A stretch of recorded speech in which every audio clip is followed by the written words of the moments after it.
Good morning and welcome to this special ITV news programme with all the latest on the war in Ukraine. Here are the main developments we're waking up to this morning. A military base close to the city of Lviv in western Ukraine has come under missile attack this morning with explosions heard from the outskirts. In other cities, fighting has continued as the Russian attacks appear to step up. New satellite images suggest Russian forces have now moved further into the besieged city of Mariupol after sustained Russian bombardments. Russia says any military supplies shipped to Ukraine by the West are legitimate targets, bringing the prospect of a Russia-NATO confrontation a step closer. In another show of bravery and defiance, unarmed Ukrainians in Melitopol demanded the return of their mayor, kidnapped yesterday by Russian forces. And here, the government will reveal more details about its plan to encourage British families to house Ukrainian refugees. We'll be talking to Secretary of State for Levelling Up, Michael Gove. Well, good morning and thank you for joining us on this specially extended ITV news programme as we bring you all the latest developments on day 18 of the Ukraine war. There are reports this morning of explosions heard near the city of Lviv in western Ukraine. It's believed Russian forces have been targeting a military base outside the city and just 10 miles from the Polish border. Elsewhere, Russian attacks have intensified in the besieged city of Mariupol, with reports their forces have gained more ground. The Russians have blamed Ukraine for the failure so far of humanitarian corridors to bring out civilians there who have been without food, power and running water now for weeks. Well, in his latest address overnight, President Zelensky said Russia did not have the strength nor spirit to conquer Ukraine. Moscow has warned the West that it considers the military aid which is flooding into Ukraine as a legitimate target for Russian attacks. We'll be asking our Washington correspondent Robert Moore about that shortly. And here the government is due to give more details about its scheme to encourage British families to offer a place to stay to refugees. The Levelling Up and Housing Secretary Michael Gove will be joining us live a little later in the programme. Well, this is the scene this morning in Kyiv, where the sound of explosions have once again been heard during the night. With more of the latest developments, here's Ellie Pitt. In Mariupol, there is evidence the invaders are not discriminating who or what they target. This Russian tank, identified by the Z on its side, aims and fires, first at this garage, then at this block of flats. And these satellite pictures show the devastation caused by relentless bombardment. Each before and after image, a chilling reminder of how buildings, homes, entire neighbourhoods can be reduced to nothing. Mariupol has been surrounded for nearly 2 weeks. Routes to safety through humanitarian corridors have been offered, then withdrawn repeatedly by the Russians. There's no electricity or water here. Food and medical supplies are running low. For those still here, what hope there was of escape is fading fast. Anastasia is a mother. One of her children has been killed. She holds her surviving child tight. We don't know where to run to. Who will bring back our children, she says. Protesters in the southern city of Melitopol yesterday chanted for the return of their kidnapped mayor. And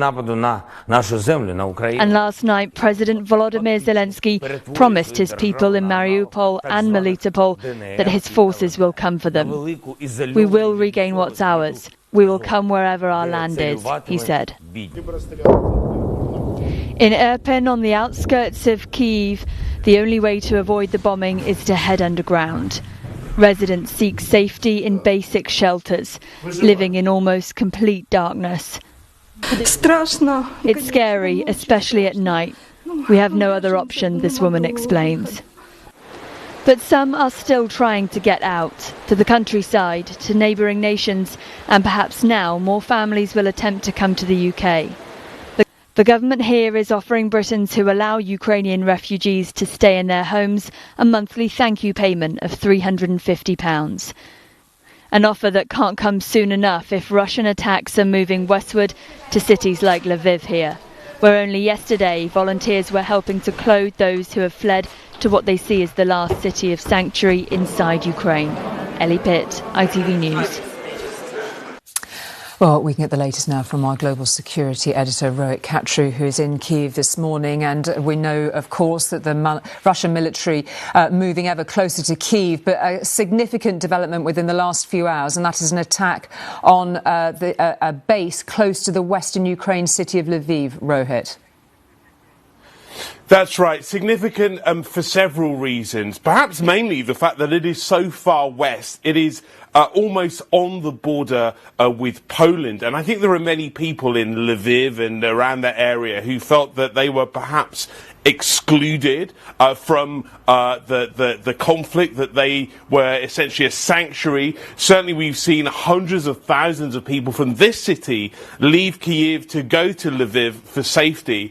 And although this was a few miles, 30 miles northwest of Lviv, this marks a significant moment in this conflict, perhaps an airstrike on a military training facility there.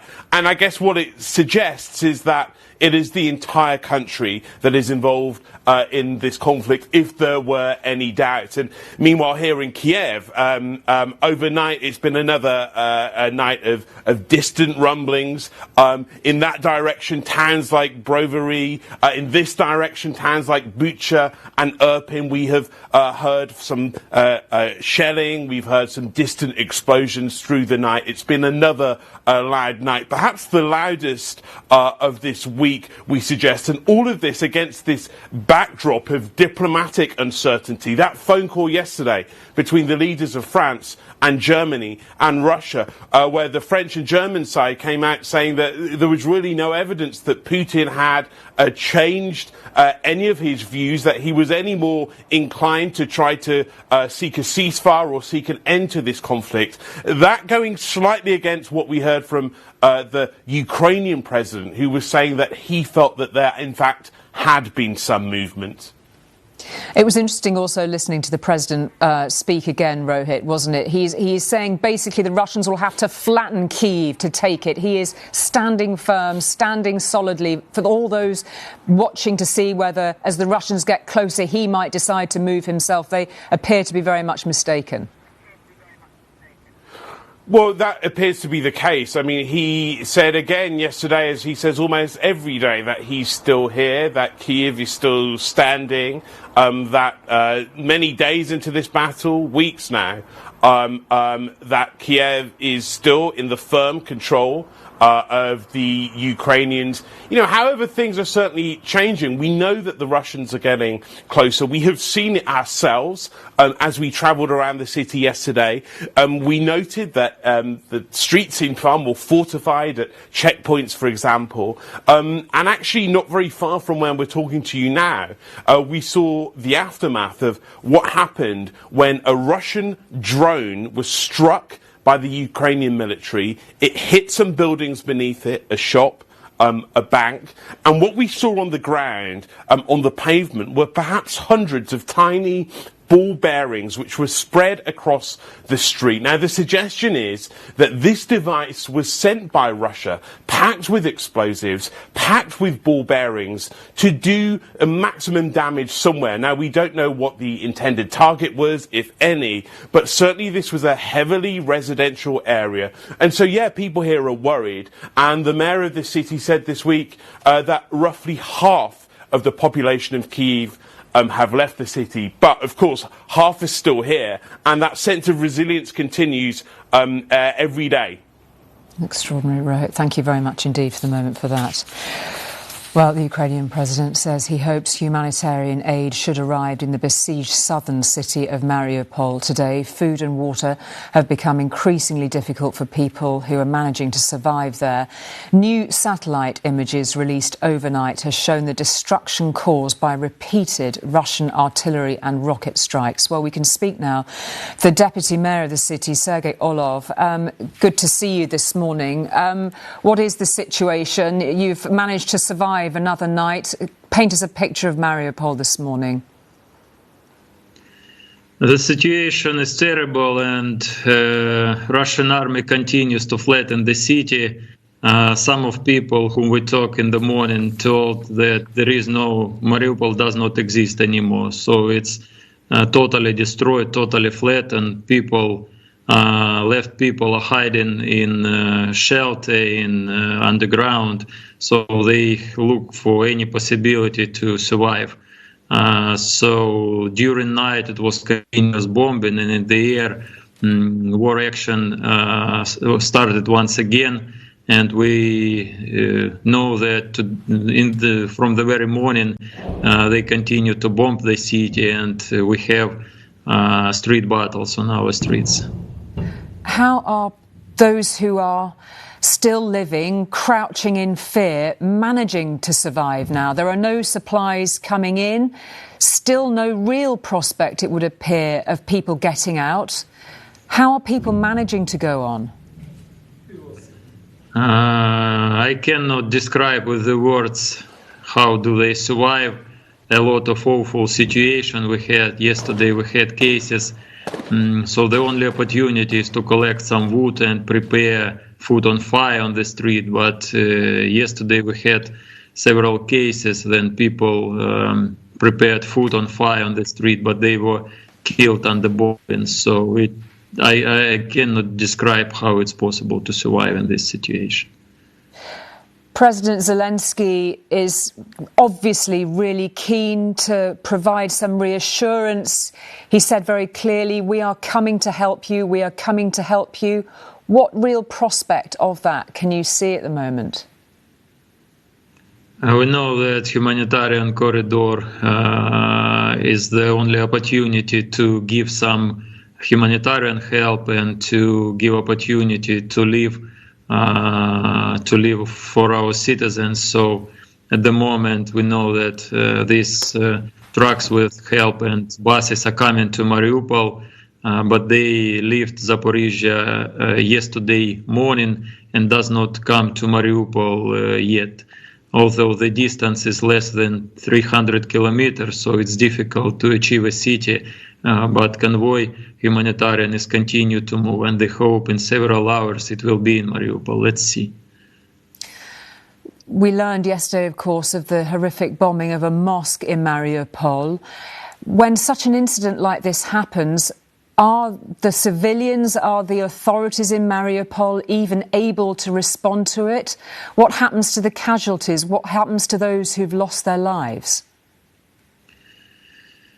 We do not have opportunity to react of all bombing and all death. So it's just all should we do is to provide some help, some water supply. We still have not so many opportunities to give water with tanks of water to our citizens. It's several points in the city where can we provide this water, but our opportunities decreases from hour to hour, and we even do not have opportunity to collect all the bodies on the street. It must be utterly heartbreaking and terrifying for you, Deputy Mayor.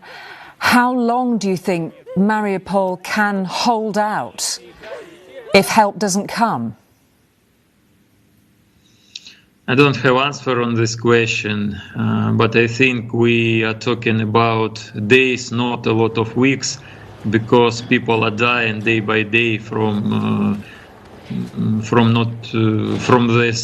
bombing, from everything. So of course Ukrainian army will continue to defeat our city up to the last bullet. We talked a lot times to all the society, to our partners in UK, in EU, USA, that we don't have any opportunity to defeat our allies against airstrikes, against bombing from the air. Putin uses unmanaged bombs up to 1 ton of trottil equivalent. It's flattening all the quarters, buildings, so everything. We don't have weapon. How can we do? How can we answer? What's the duration of our war? Because he's flattened the city and killing hundreds of civil citizens. Well, Deputy Mayor Sergei Orlov, we wish you all the best and we thank you again for your updates for our audience here in the UK and hope that you and your community will stay safe. Thank you very much indeed for joining us this morning. Thank you. Well, the mass movement of refugees from Ukraine continues unabated. Tens of thousands continue to make the journey into neighbouring countries. By far, most have found safety in Poland, of course. More than 1.5 million people are being looked after by the Polish authorities, but it is putting a huge strain on their resources. Well, our correspondent Rebecca Barry is at Przemysl in Poland, and you're in a refugee shelter. We can see the people behind you there. It's a school gym that has been repurposed, and the Polish government and people really continuing to open their arms. How long can they realistically keep this going, and how many people can they absorb, Rebecca? Yeah, well, the day is just beginning here for many exhausted families waking up. There are children playing a little slice of normality in this, their new reality. As you say, this is a school sports hall that's been transformed into a refuge for people from Ukraine. This is a junior school, and this hall is now packed with 160 camp beds, all squashed together. I've met people from all corners of Ukraine, people from Kharkiv, from Kiev, from Odessa, now all thrown together in uncertainty. They are at least warm and safe here, but it's far from perfect.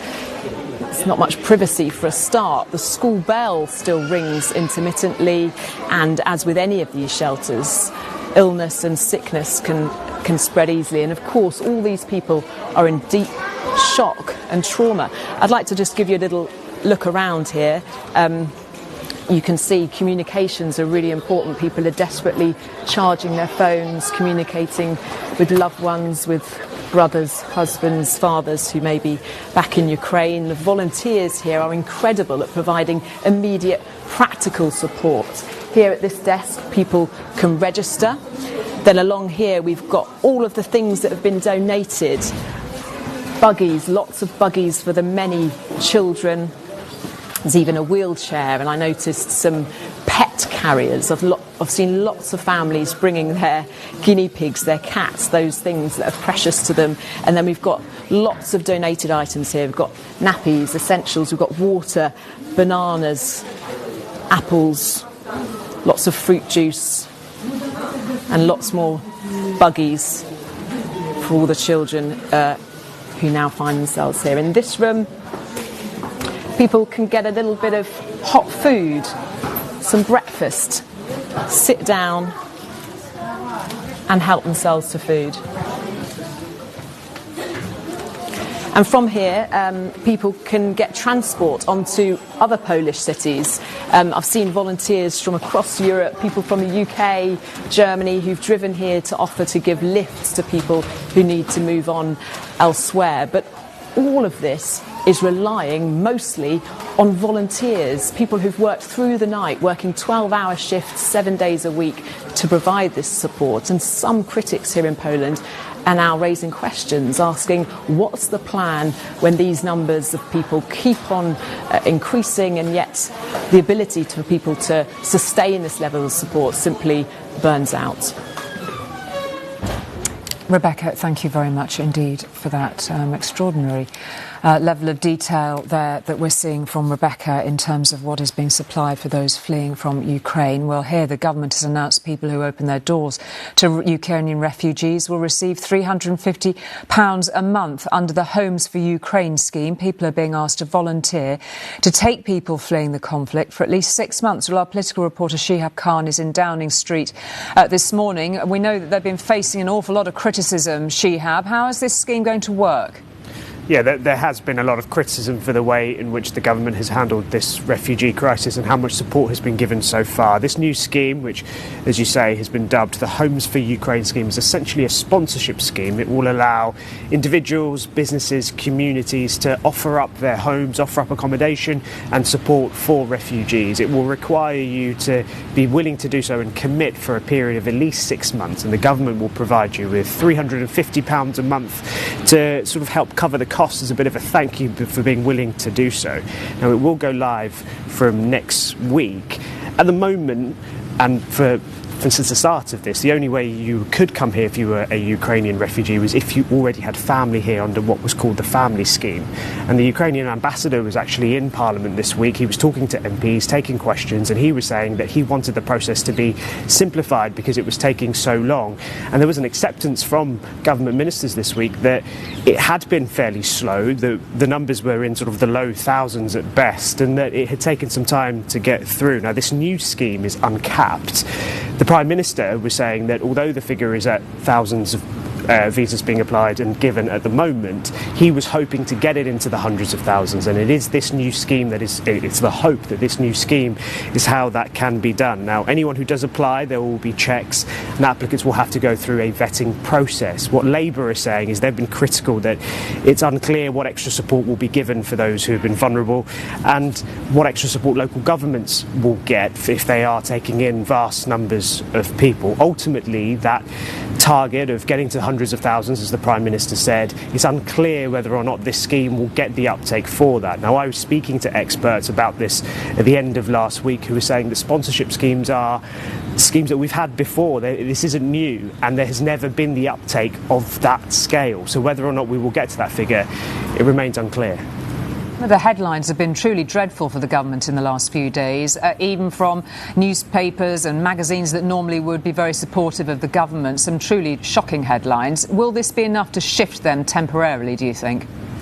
It will depend on how many people and how many sort of businesses and communities are actually willing to engage in this process. Ultimately, these schemes take some time to actually kick into gear. We won't know what the figures are instantly. The key thing here is that this is uncapped, and every time I've spoken to a minister in the last few weeks, they've been saying, wait for the details of this sponsorship scheme, wait for the details of this sponsorship scheme. This is what the government is hoping will allow more Ukrainian refugees to come in. Whether or not we'll have the engagement, I'm not entirely sure. The expert that I was speaking to last week was saying that this isn't the first time we've had a sponsorship scheme. We've had this before, and generally there isn't the engagement in the process to get the hundreds of thousands of refugees that the Prime Minister was talking about.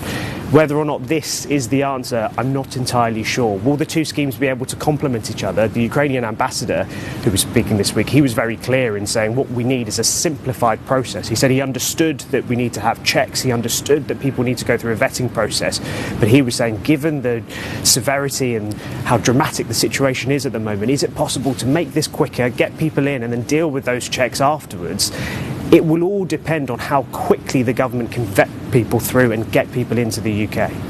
OK, Shihab, for the moment, thank you very much indeed for that. Well, throughout the programme, I'll be joined by our international affairs editor, Raghi Omar, and he's here with me this morning just to reflect on what we've seen emerging really overnight, Raghi. And I suppose we should, first of all, check in with this very frightening warning, frankly, from the Russians that convoys of weaponry are now regarded by the Russians as legitimate targets. Yeah, I mean, it's in some senses no surprise that they should sort of say that because of the effectiveness that Western military lethal aid has had on the battlefield, helping to tilt what was already fierce Ukrainian resistance into real effective military posture. I mean, the columns of Russian attack, both not so much from the south, but certainly from the north, have been slowed. But then on the other hand, one has to look at this in a sort of, diplomatic sort of chess move sense, in the way that, can Russia actually, given the sense that it's bogged down on the ground fighting Ukrainians,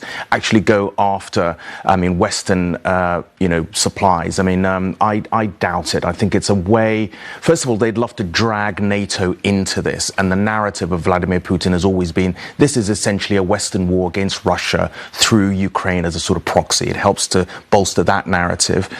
Secondly, it helps to sort of stir a little bit of fear in Western capitals because, Ukraine has always asked NATO to supply it directly with sort of weapons, but also to impose a no-fly zone. Prime Minister Boris Johnson, Joe Biden the other day sort of said, we are not going to start World War III by having NATO go to war with Russia. So I think in the sense that it's a move by sort of Russia to exacerbate those fears here in London, in Paris and in Washington. And yet there has been an attack on a base in Western Lviv, in Western Ukraine this morning, not far from Lviv, and notably not far from the Polish border. Absolutely. I mean, and again, that's a sort of, Poland is a NATO member state. Any act of war just imagine, anything can happen.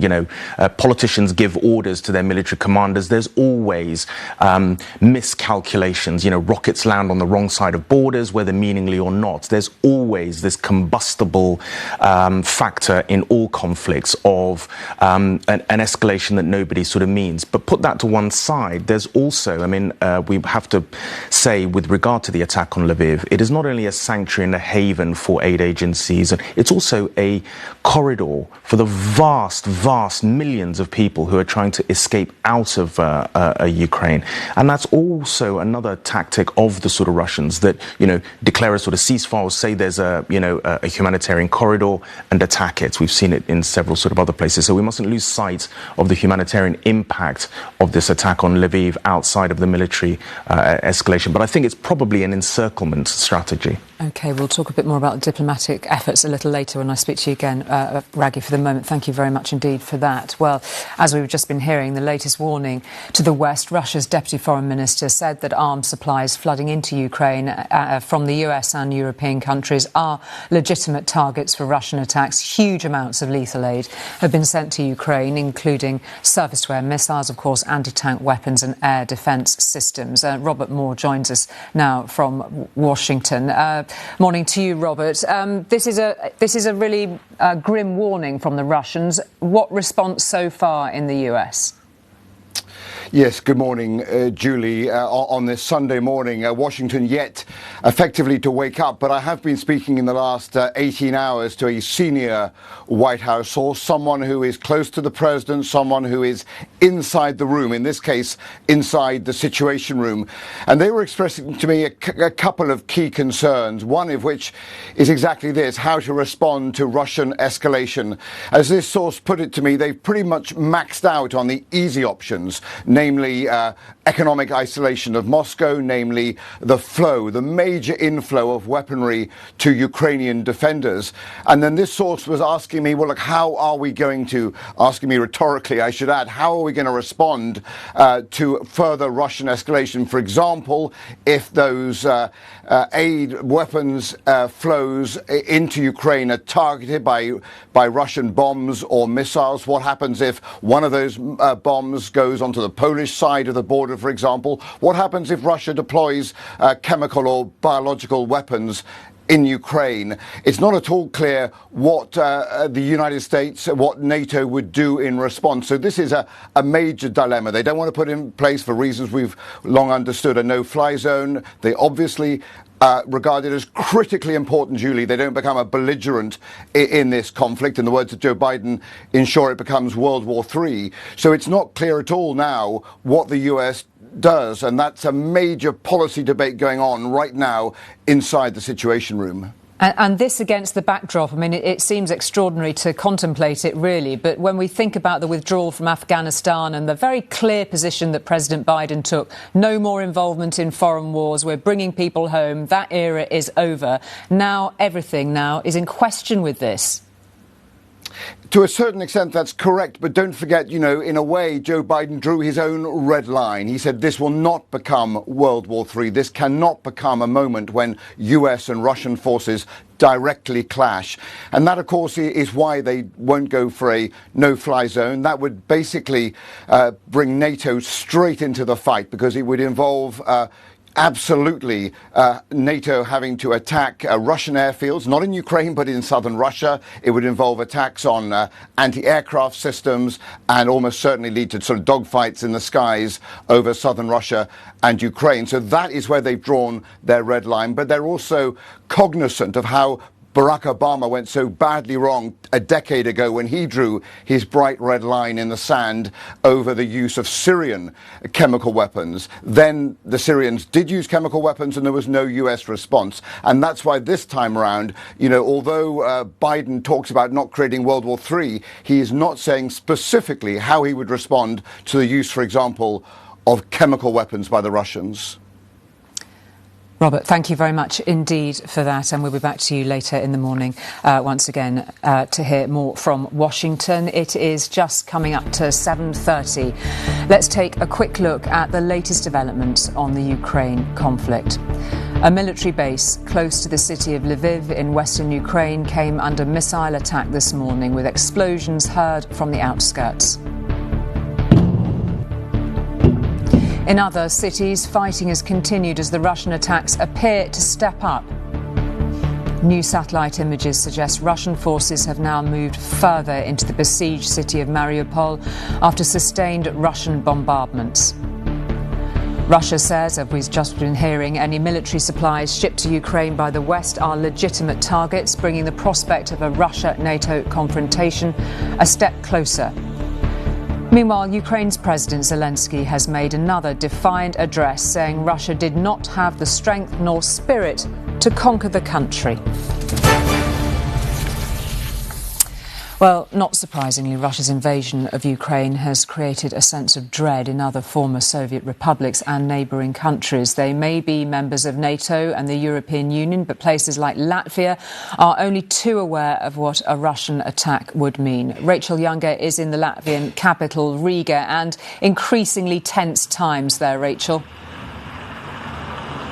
Yes, very much so. This is a place that is trying to carry on as usual, but it's worth a reminder of Latvia's history and geography, just to offer you a sense really of why people are so fearful. Anyone over 35 in this country remembers what it was to be occupied by the Russians, and the geography of this country. It shares a border like Ukraine with both Belarus, the staging post for Vladimir Putin's invasion of Ukraine, and Russia itself, mean they feel particularly vulnerable, and that is a sense that is mentioned by everybody you speak to at the moment. But just, they're not thinking only about themselves. And to give you an idea of the support, the solidarity they feel for Ukraine, just have a look at this incredible large work of art behind me here. This is a wall of graffiti that was put together over the past weekend by a group of 40 young graffiti artists to show their fury with what Vladimir Putin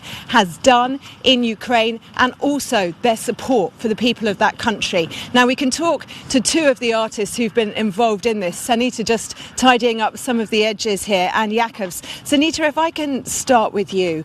There is a real sense at the moment, isn't there, of fear in this country, even as you try and carry on with your everyday lives. Just explain that. Yeah, there is, because, we in Latvia, we remember what happened 30 and many more years ago when we were living under the Soviet Union, and it was quite scary time. And now we feel that the things that are happening in Ukraine, well, they bring back some bad memories about the past. And even amongst the older generation, I know there are members of your family who are taking very direct action to be ready for anything that might happen. Yeah, well, my mom yesterday bought some supplies, and, she said that if something happens, then we should join her, because she doesn't live in the city center. How do you feel about it? Yeah. But that doesn't feel to you a particularly good course of action? Well, I actually don't know. I don't know nothing. I don't know what to do, because it's something new. It never happened in my life, so I don't know how to react properly. And Sanita, just speaking to you, there is a sense of almost disbelief that this is happening so close to your country.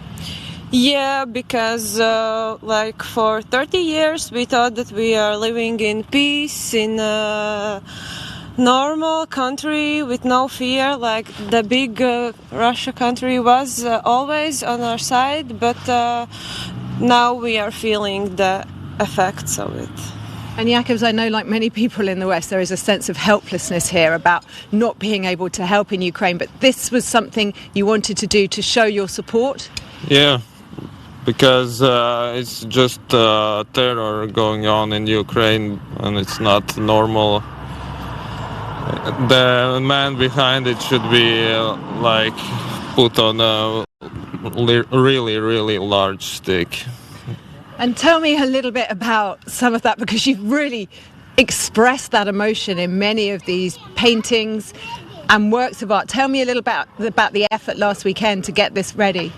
It was 30 plus, 40 people came together to paint it. By 3-day notice, we managed to get the paint and get the people to paint it, and everybody, mostly it's peaceful protests. It's not angry, so, and it's cool because a lot of people that didn't ever met here just to paint with a unite cause, peace. So it brought people together. I know others of your generation are joining up with the National Guard, offering themselves as ready to fight. Is that something you would consider? Probably, yeah. If it comes to that, I will probably do it. But I hope it wouldn't come to this, because for now I'm in relax force. So I think nobody should panic, because it's not going down soon. Probably we have 13 years left of this pain before he dies. Thank you both very much. As you can see, people really trying to go on as usual. I'm going to give you a look at the rest of this wall of graffiti. But as we do so, it is worth saying that both the Defence Minister and the President here have urged the generation that you see behind me to consider joining up with the National Guard. And in fact, we went to one of the training centres yesterday and we heard from the Colonel there that they've seen the number of applicants go up by 5 or 6 times. They are getting 25 applications a day just at the base we were at. Now, over this evening, the country's president is going to head to London, and he will be meeting not only with Boris Johnson, but with a whole summit of leaders from across the Baltics, but also Nordic countries. So Finland, Denmark, Norway, Iceland will be there. And what they will be discussing is ways to build up their defence and their resilience. And here in Latvia, that feels incredibly important. And as you are hearing from both Sunita and Jakobs there, people are just trying to carry on as usual. They do not want this most dreadful of pictures to become a reality. They don't believe that it will, because they have Article 5 protection under NATO. Their heads are telling them that everything will be all right, that they won't be dragged into this. But their hearts, as you're hearing, are full of doubt, full of anxiety at the moment as they try to go on with life as usual. Extraordinary, Rachel. Fascinating to hear those voices from Riga this morning. Thank you very much indeed for that. Well, of course, ordinary Russians are being kept largely in the dark about the war and its devastating effect on Ukraine. Since the invasion, there has been a concerted clampdown on independent media by Moscow. New laws were introduced last week that make it almost impossible to report on the conflict impartially. One of the last independent television stations, TV Rain, closed down just over a week ago. And we can speak now to Mikhail Fishman, who worked for the station but has now left the country, as many of your colleagues will have done. Mikhail, it's great to speak to you this morning. I mean, first of all, how are you doing and how do you feel having had to leave your homeland?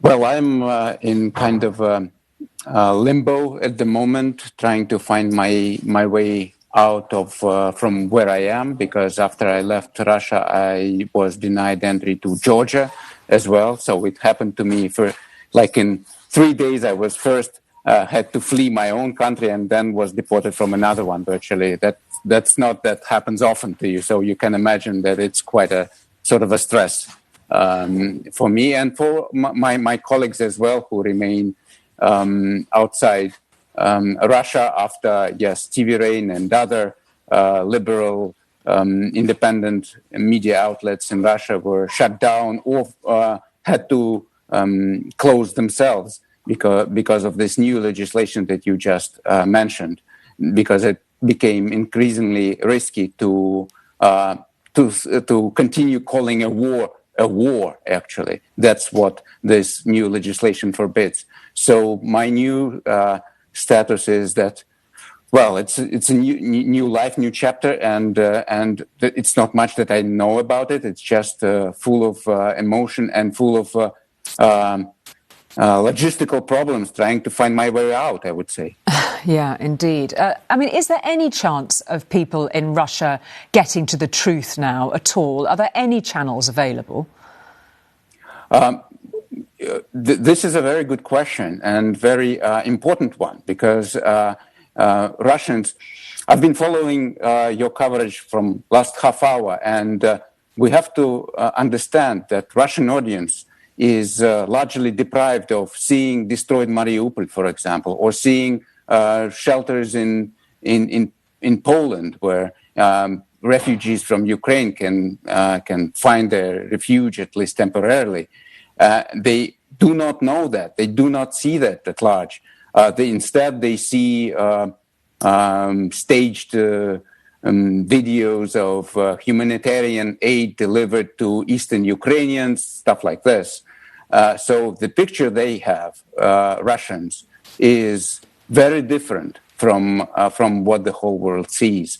Yes, there's still YouTube, but again, many independent voices like myself, for example, or others had to flee, had to leave Russia. So we are not operating as independent journalists, and we are not providing this picture. TV Rain was very important tool in getting to Russians the real reality. I would say now it's stopped. It would be a while if TV Rain would be able to operate again, and in what capacity nobody knows yet.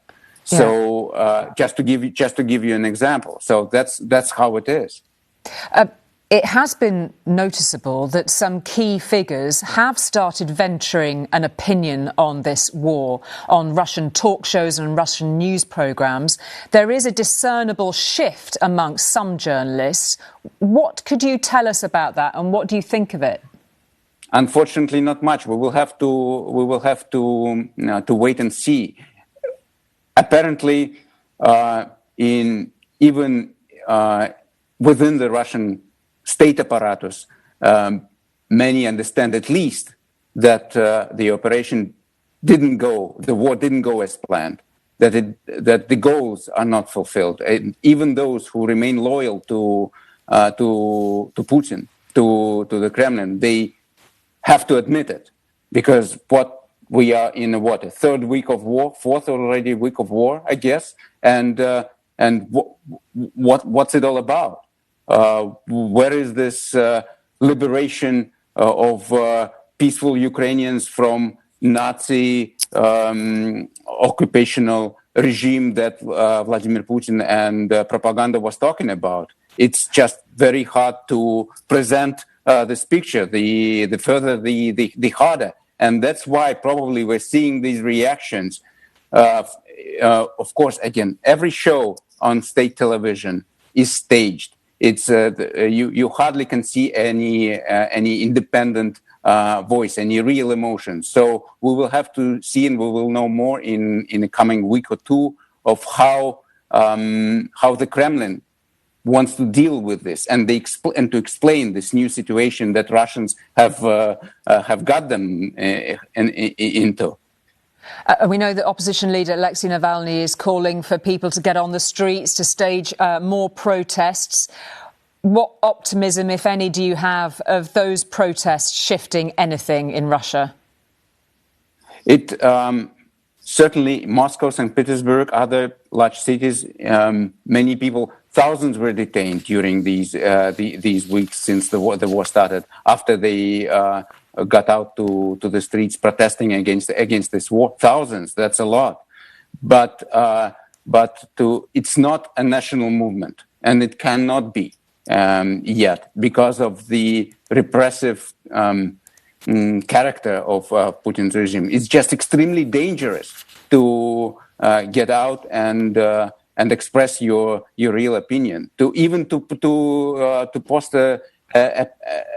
post in Facebook or in your social network can be very dangerous at the moment. This is the most dangerous times for expressing your opinion in Russia that I can remember of.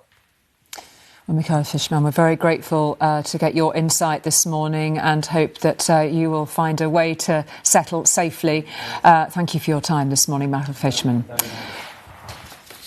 Now, 2.5 million people have now fled Ukraine and the fighting, according to the UN. Many of them are travelling through the western Ukrainian city of Lviv. It's prompted a huge outpouring of support from those who live in the city. We can speak now to our correspondent, Romilly Weeks, who is there for us. Romilly, an incredibly tense night, air raid sirens sounding and an attack on a military base near to Lviv. What more can you tell us, Romilly?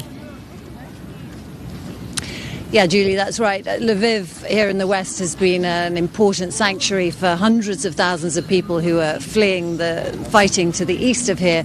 But overnight, as you say, the attacks came uncomfortably close. There were air raid sirens going off through the night, and you could hear the explosions from the centre of Lviv as this military training centre, just 25 miles from here, was hit by 8 Russian missiles. We understand the airport in Ivano-Frankivsk has also been targeted. Now, Lviv is not only a crucial escape route for those fleeing the fighting, but it is also a vital supply route for cities like Kiev to the east of here. So these attacks bring the war uncomfortably close to the west, uncomfortably close to the Polish border too.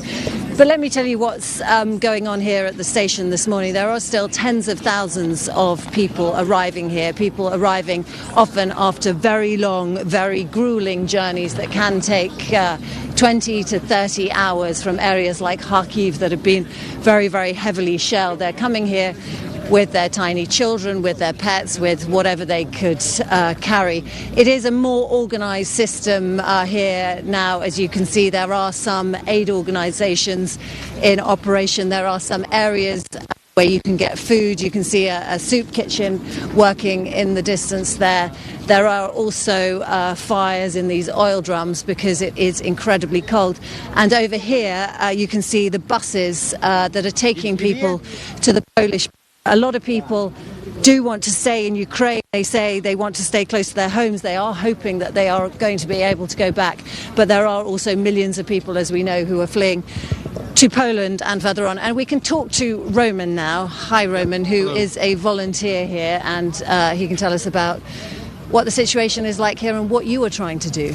Yeah, actually, I'm a volunteer. I'm not. I'm working for Red Cross. I'm not in the organization itself, but I'm coming here on a daily basis. I sent my family to Germany, and I'm coming here every day just to help people, to provide some informational support. We are providing food. We are providing medicals to people. Besides, there are some shelters where they can stay during the night time, or we are trying to arrange them in the apartments of the people in Lviv who are ready to accept those people, those refugees who came here and who are coming here on a daily basis. And people who are coming here with their very small children, with their elderly relatives, often really traumatized and really exhausted after their journeys. Yeah, indeed. And we are trying to support them somehow, to calm them down and to provide a hope. Some of them are staying here, some of them are going to Poland, to the border with Poland. We're arranging the buses which are transporting them to the border with Poland. We're grateful to our Polish and European partners who are accepting them quite warmly as well. And providing all the support. And today, this week, the mayor of Lviv said that he is concerned that the city has reached its capacity, that there are 200,000 people now staying here. Are you worried that families are going to be arriving and you just can't find a place for them to stay? The situation is changing. Some people are indeed leaving now the city, and it's changing on a daily and hourly basis. And there are some people who are coming just now. There were some guys who came here and said they are ready to accept people, and they are leaving their phone numbers. So we are trying to arrange them somehow here as much as possible. This is it. Yeah. Thank you very much for talking to us. You're welcome. Yeah, Thank you. welcome. Thank you. So that is part of the volunteer operation, which we have been reporting on all week. It really is quite an extraordinary thing to witness. There are tens of thousands of people who are signing up in Lviv here to volunteer. They're trying, as Roman is, to match people with homes that they can stay in. They're also cooking food. There are people turning up just in their cars to drive people to the Polish border. There are other people who are packing supplies and sending them both to the troops and both to cities that are under siege. But I think, Julie, probably one of my lasting images that I'll take away from the station here is of very small children bundled up in their snowsuits with their bobble hats on, clutching a toy and stumbling, dragging their feet as they stop on these very long journeys, getting off trains, getting onto buses and trying to find a safe place to go. Indeed, Romilly, it's hard to imagine how they're going to be able to even compute what is happening to them. Thank you very much indeed for that latest from Lviv, Romilly Weeks there. Well, for days now we've seen how war has divided families, with so many split up by the fighting, as Romilly was alluding to there. Katerina Stolepina is one of them. She left Kiev with her 10-year-old son and other relatives on the first day of the invasion, but she left behind her parents and her brother. Katerina, it's really good to speak to you this morning. How wonderful that you're in safety there in Greece. Just talk to me a bit about this journey and what it's done to your family. The journey was awful because the journey was awful because we started at 5 at once. We heard the first explosions. And they were the first days that all people were heading to the borders. So the queues were endless. But in the queues, what I can tell you, I didn't make any video, I didn't post anything because it could be a threat. These queues for bombing. They were only women, children, and pets. So I was listening to your whole program. I can see what's going on now there. Sorry. That's okay. Because my parents stayed behind in the war zone as well. There is no food supply or medicine to them. But at least they're not bombed because it's a crucial point for Russians to supply water to Crimea. But they're constantly shelling them with hails. And I don't know why. They're shelling some places constantly, as my father says, where we used to have military bases, but in Soviet times. Mm-hmm. So what it's going to be, I don't know. And I don't agree totally with your previous guest, who is a journalist. Half of Russia, they have relatives in Ukraine. Please call them and ask what's going on. No one calls. And my uncle, my mom's brother, told me that what I tell him is complete lie, that Russia never does such atrocities. So what else to say? They even don't call us. I have only one friend who remained and who is constantly writing and asking, how are you? Yeah. The children, I don't know how they're going to overcome all of these awful things. And I can't imagine people who stayed behind there and they're under constant bombing and in the cellars. Because even our small one now has troubles hearing some unfamiliar noise. And we heard only 5 explosions. That's it. I can't imagine what these children will be going through later as well. Yeah. How are you explaining all this to your little boy? And how are you sort of navigating this with him, Katerina? As a mum, when you're worried about your parents back at home and your other relatives, and you've got your little boy to look after, how are you talking to him about this situation? Truly, we say that it's the war. Russia invaded us because, a month already on the news, and everywhere we heard this also. that it could be, but we didn't want to believe to accept it. That's why we were till the last day there. And some of my friends, single moms, lots of them, they left after 10 days because everyone hoped it would be over. And honestly speaking, nobody wanted to leave. For sure, like everywhere in the world, everyone wants to live in its own country because it's your language, because you have a job there, and you know everything. But he understands, but sometimes he's to his planet. He's thinking that there are some holidays. And how have you been welcomed in Greece, Katerina? What's it been like since you arrived there? In Greece, I'm married to a Greek man, but I used to work both in Ukraine and Greece because I work in the tourism constantly. That's why I was in Ukraine, because we used to have many tours to Chernobyl, throughout Ukraine as well, with English-speaking people or from people from the whole world. In Greece, we were welcomed perfectly. On the way from northern Macedonia, the hotel, they gave us free. They didn't want to take money anywhere. We have a dog with us. We had to rush to the pet, and he didn't take any money. He even gave more medicine for him. So they're constantly bringing food. Though we live here, we can afford, but locals, they want to help. Okay. They bring food, they bring sweets for the small one, and also shoes, because we left whatever we could put on. What a flight. Katerina, we're very grateful to you for sharing your story and wish you all the very best from London. Thank you very much indeed Thank for you. speaking Thank to us you this for morning. showing all Thank you. this. Yeah. Thank you. Thank you. Well, as the fighting continues and the targeting of hospitals in Ukraine, the pressure on the country's medical system is intense. Doctors are dealing with serious trauma, and not all of them are trained for the types of injuries they're seeing. So surgeons and doctors here are doing their best to help, providing crash courses in emergency medicine and war surgery for Ukrainian doctors. Mr. Henry Marsh, a retired and renowned neurosurgeon, organised a 12-hour online course for over 500 healthcare professionals in Ukraine, and he joins us now. Very good morning to you, Mr. Marsh. And I know Ukraine is much beloved to you as well. You have very many friends there.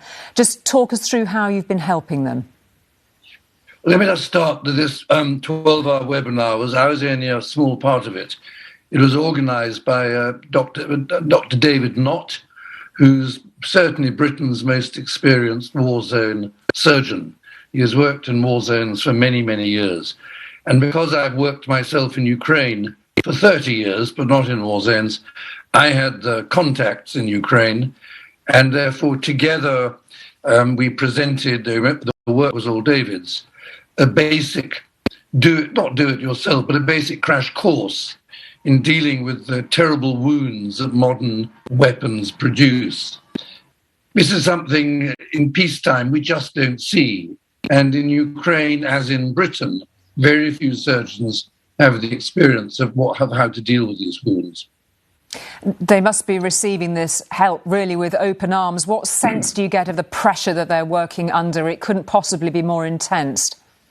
Well, my contacts are mainly in Lviv and Kiev, where the hospitals are quiet at the moment. They haven't received mass casualties.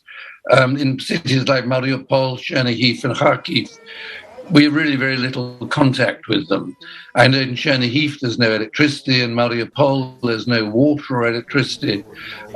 So many patients are just dying because the facilities are not there to treat them. It is quite nightmarish.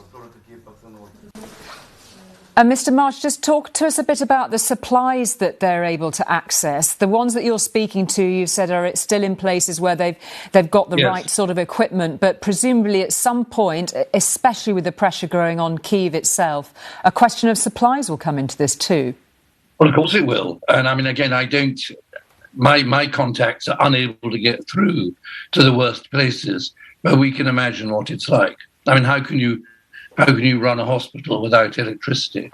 And obviously blood supplies will run out. And again, it's characteristic of these war zone injuries. You get massive blood loss from traumatic amputations, things like that. and these supplies will have run out very quickly, probably.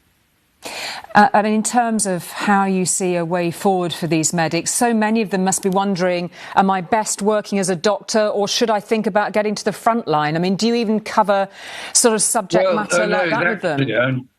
You're absolutely right. Several of my colleagues have been trying to persuade them not to go out and fight, but they want to fight. It is difficult to overestimate the hatred of Russia and Putin in Ukraine at the moment. And your heart must be going out to them. It's a country that you know so well, Mr. Marsh. Yeah, it's, quite honestly, it's complete agony. And because the phone lines are still working, I'm talking to my many friends every day.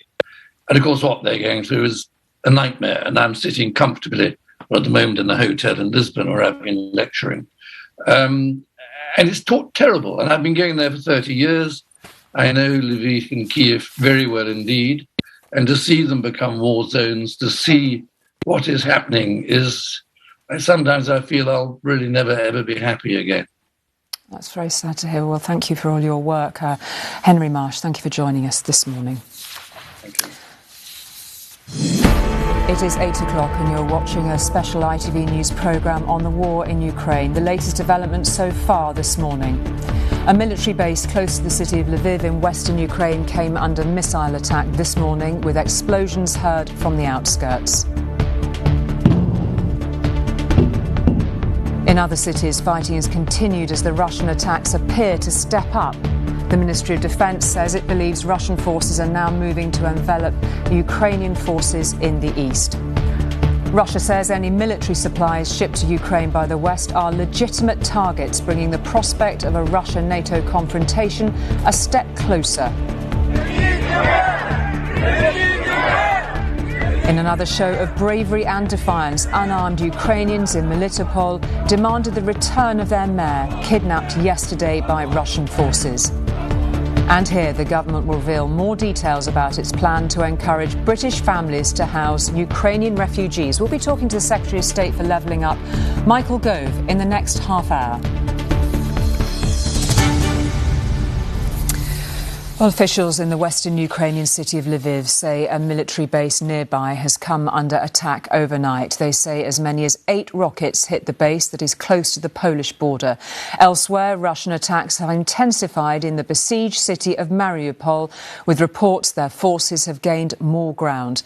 The Russians have blamed Ukraine for the failure so far of humanitarian corridors to bring out civilians there who have been without food, power and running water for weeks now. In his latest address overnight, President Zelensky said Russia did not have the strength nor spirit to conquer Ukraine. Ellie Pitt has the latest. From Mariupol, there's evidence the invaders are not discriminating their targets. This Russian tank fires at a garage, then block of flats. And these satellite pictures show the devastation caused by relentless bombardment. Each before and after image, a chilling reminder of how buildings, homes, entire neighbourhoods can be reduced to nothing. This morning, British intelligence suggests Russian forces are trying to surround Ukrainian soldiers in the east as they advance up from Mariupol. The city has been under siege for nearly 2 weeks. Routes to safety through humanitarian corridors have been offered, then withdrawn repeatedly by the Russians. There's no electricity or water, and for those still here, any hope of escape is fading fast. Anastasia is a mother. One of her children has been killed. She holds her surviving child tight. We don't know where to run to. Who will bring back our children, she says.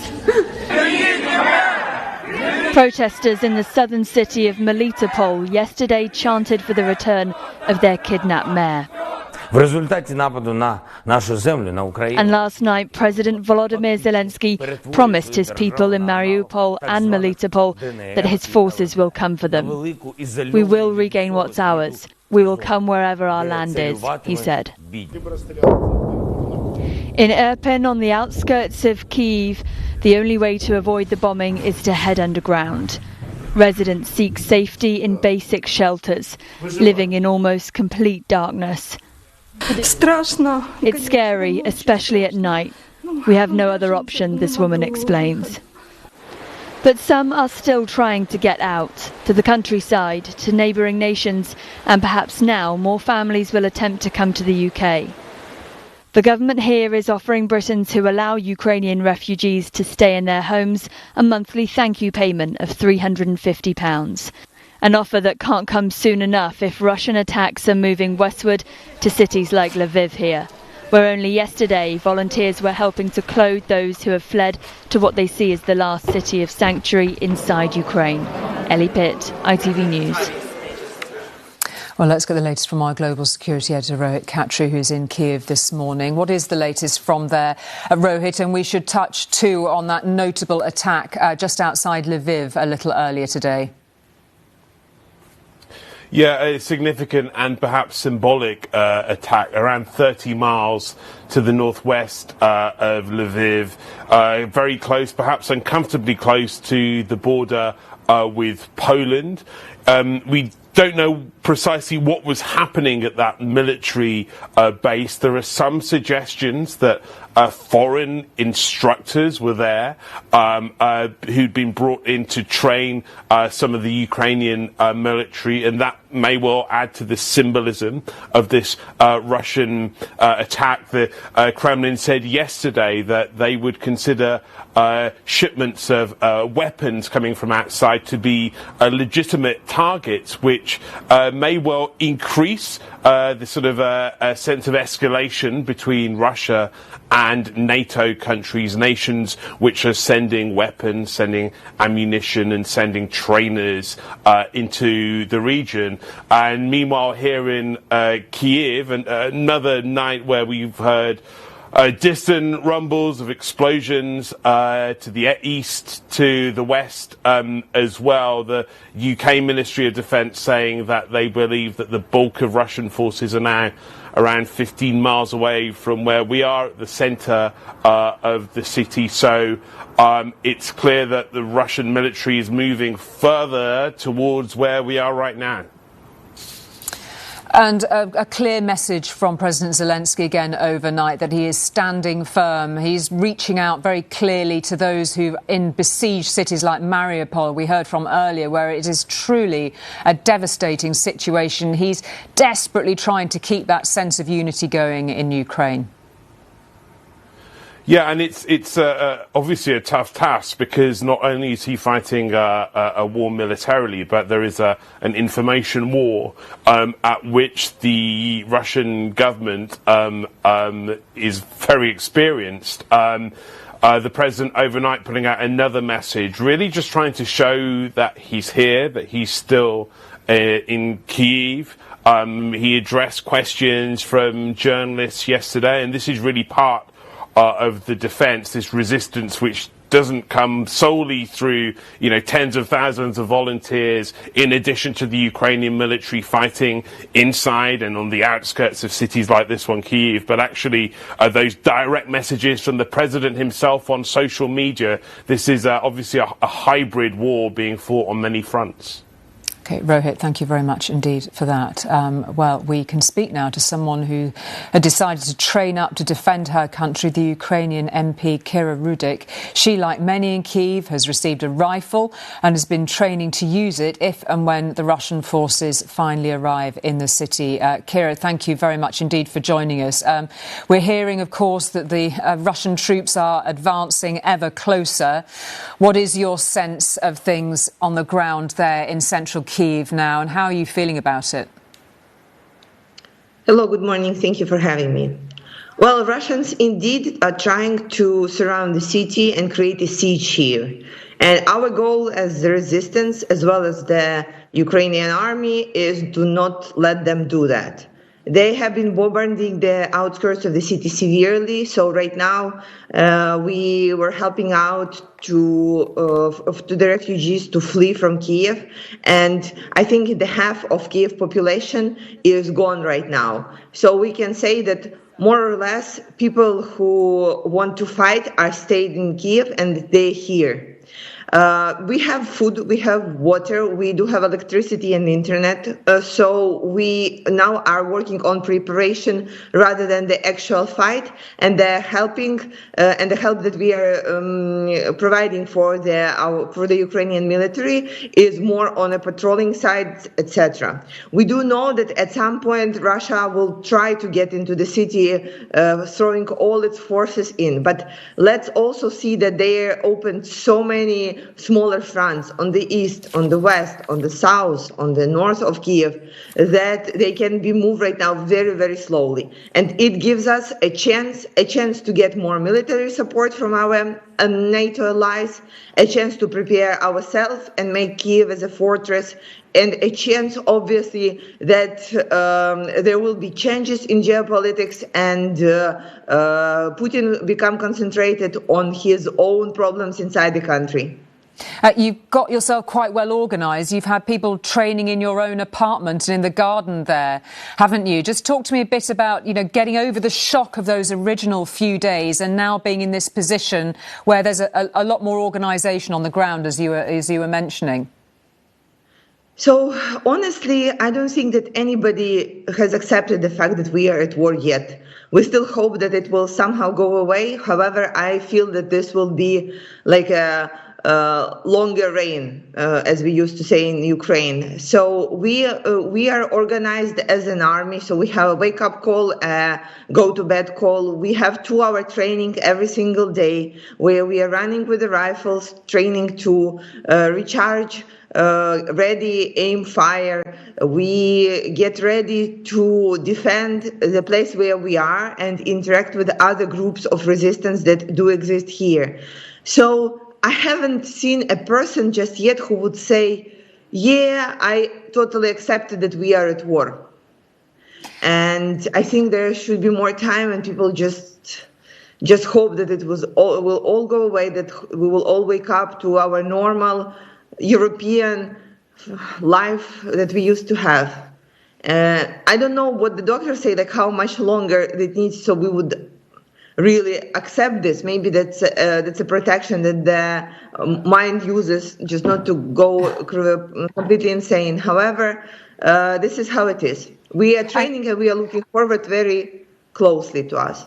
And it matters to you intensely, presumably, that your president is staying put, is standing shoulder to shoulder with you in Kyiv. And there must be so many moments when you think, perhaps I could just go, perhaps I could just get out and save my life. Well, same way as for president, for me, my people are watching me. So there is no way that I could leave or show signs of despair or show disappointment. We are all in this together. We are Ukrainians, and we are ready to fight. This is our plan. This is our aim, and this is what is our duty to our motherland. And this is how we stand. This is what motivates us to make sure that we fight. We give Russians a good fight, and we give them hell. Well, Kira Rudik, it's great to hear from you, and we wish you all the best and that you stay safe. Thank you very much indeed for your time this morning. Thank you. Thank you, and glory to Ukraine.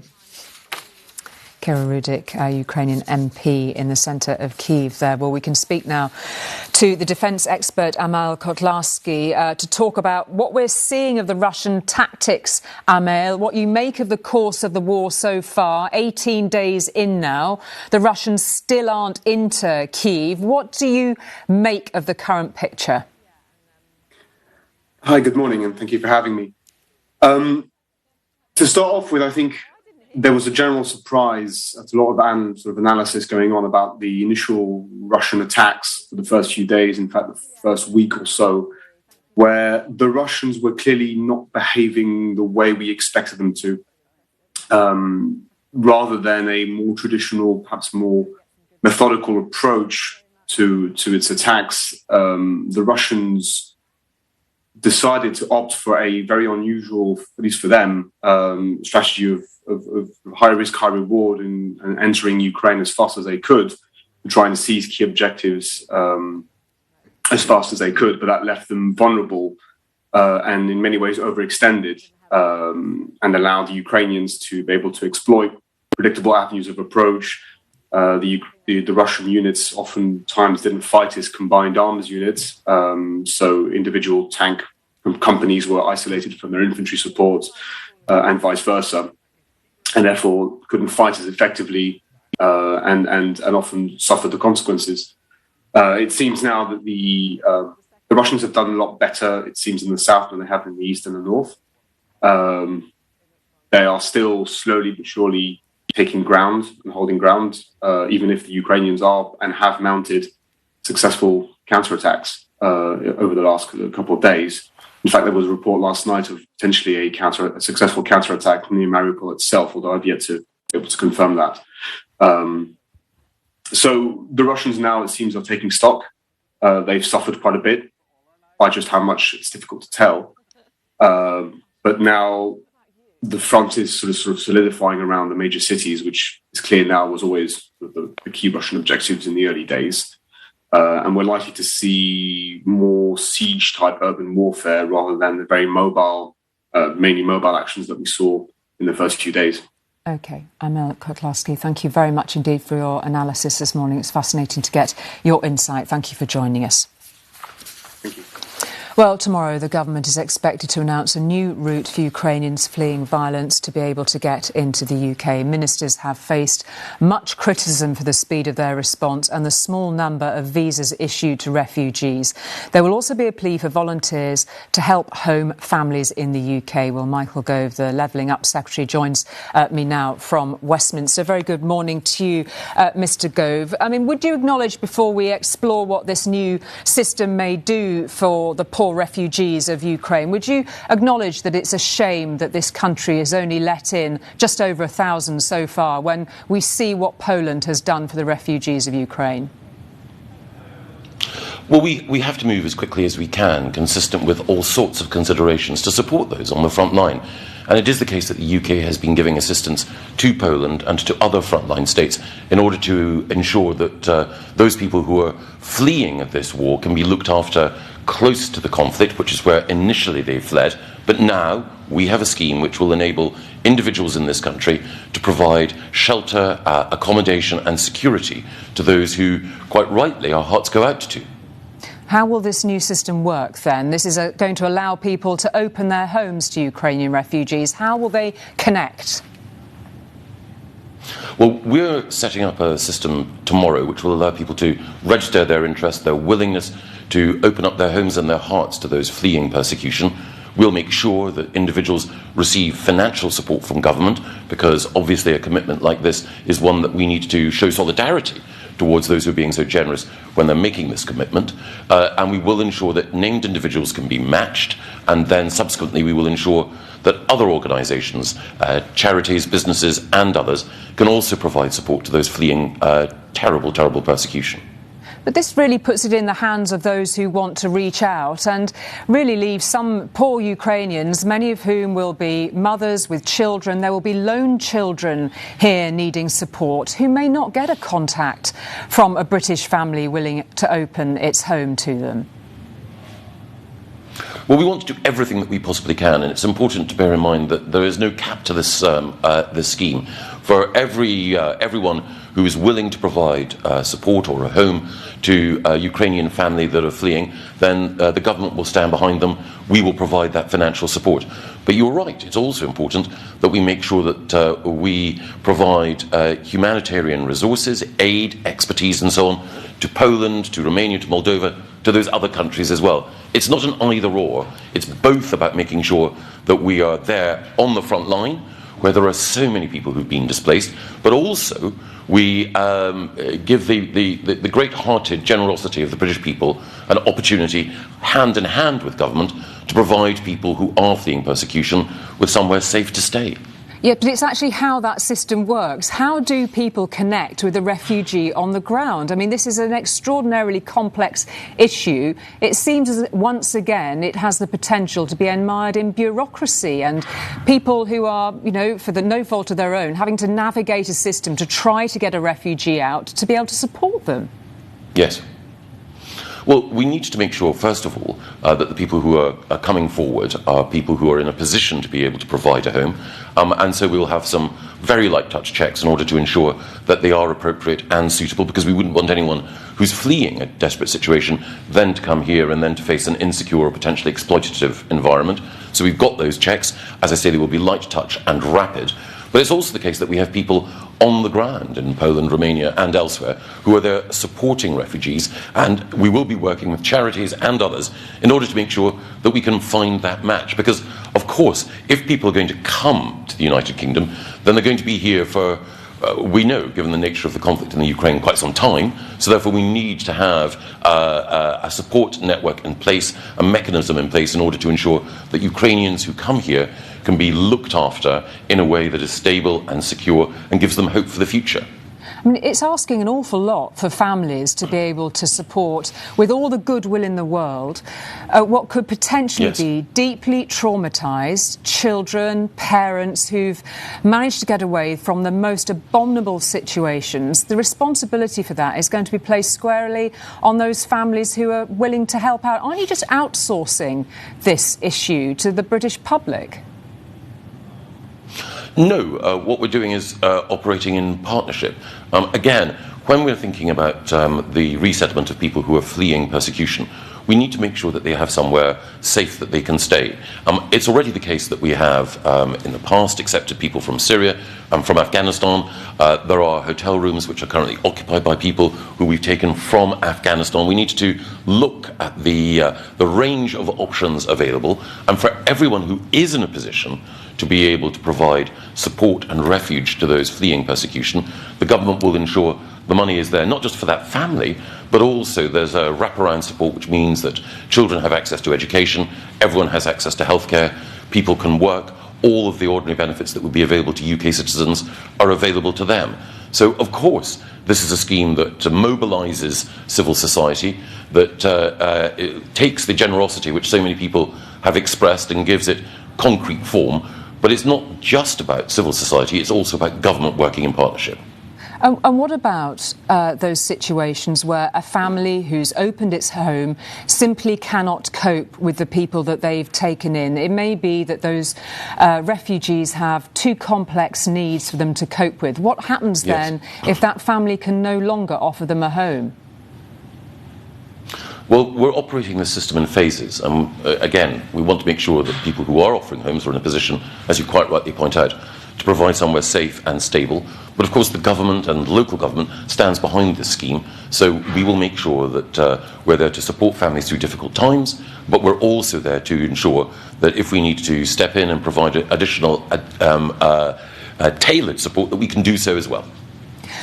I mean, many will wonder why this is something that you're working out in phases. Isn't the truth that the headlines have been so appalling for the government on how it's handled the refugee crisis, that there are big questions about whether the Home Office, whether your department had even had any clear strategy at all when there was plenty of warning that exactly this situation could arise? Well, it is the case that across government we've been working in order to ensure that we can deal with this terrible, terrible situation. Again, it was the UK government alongside the American government that was one of the first to warn the world about the nature of this conflict.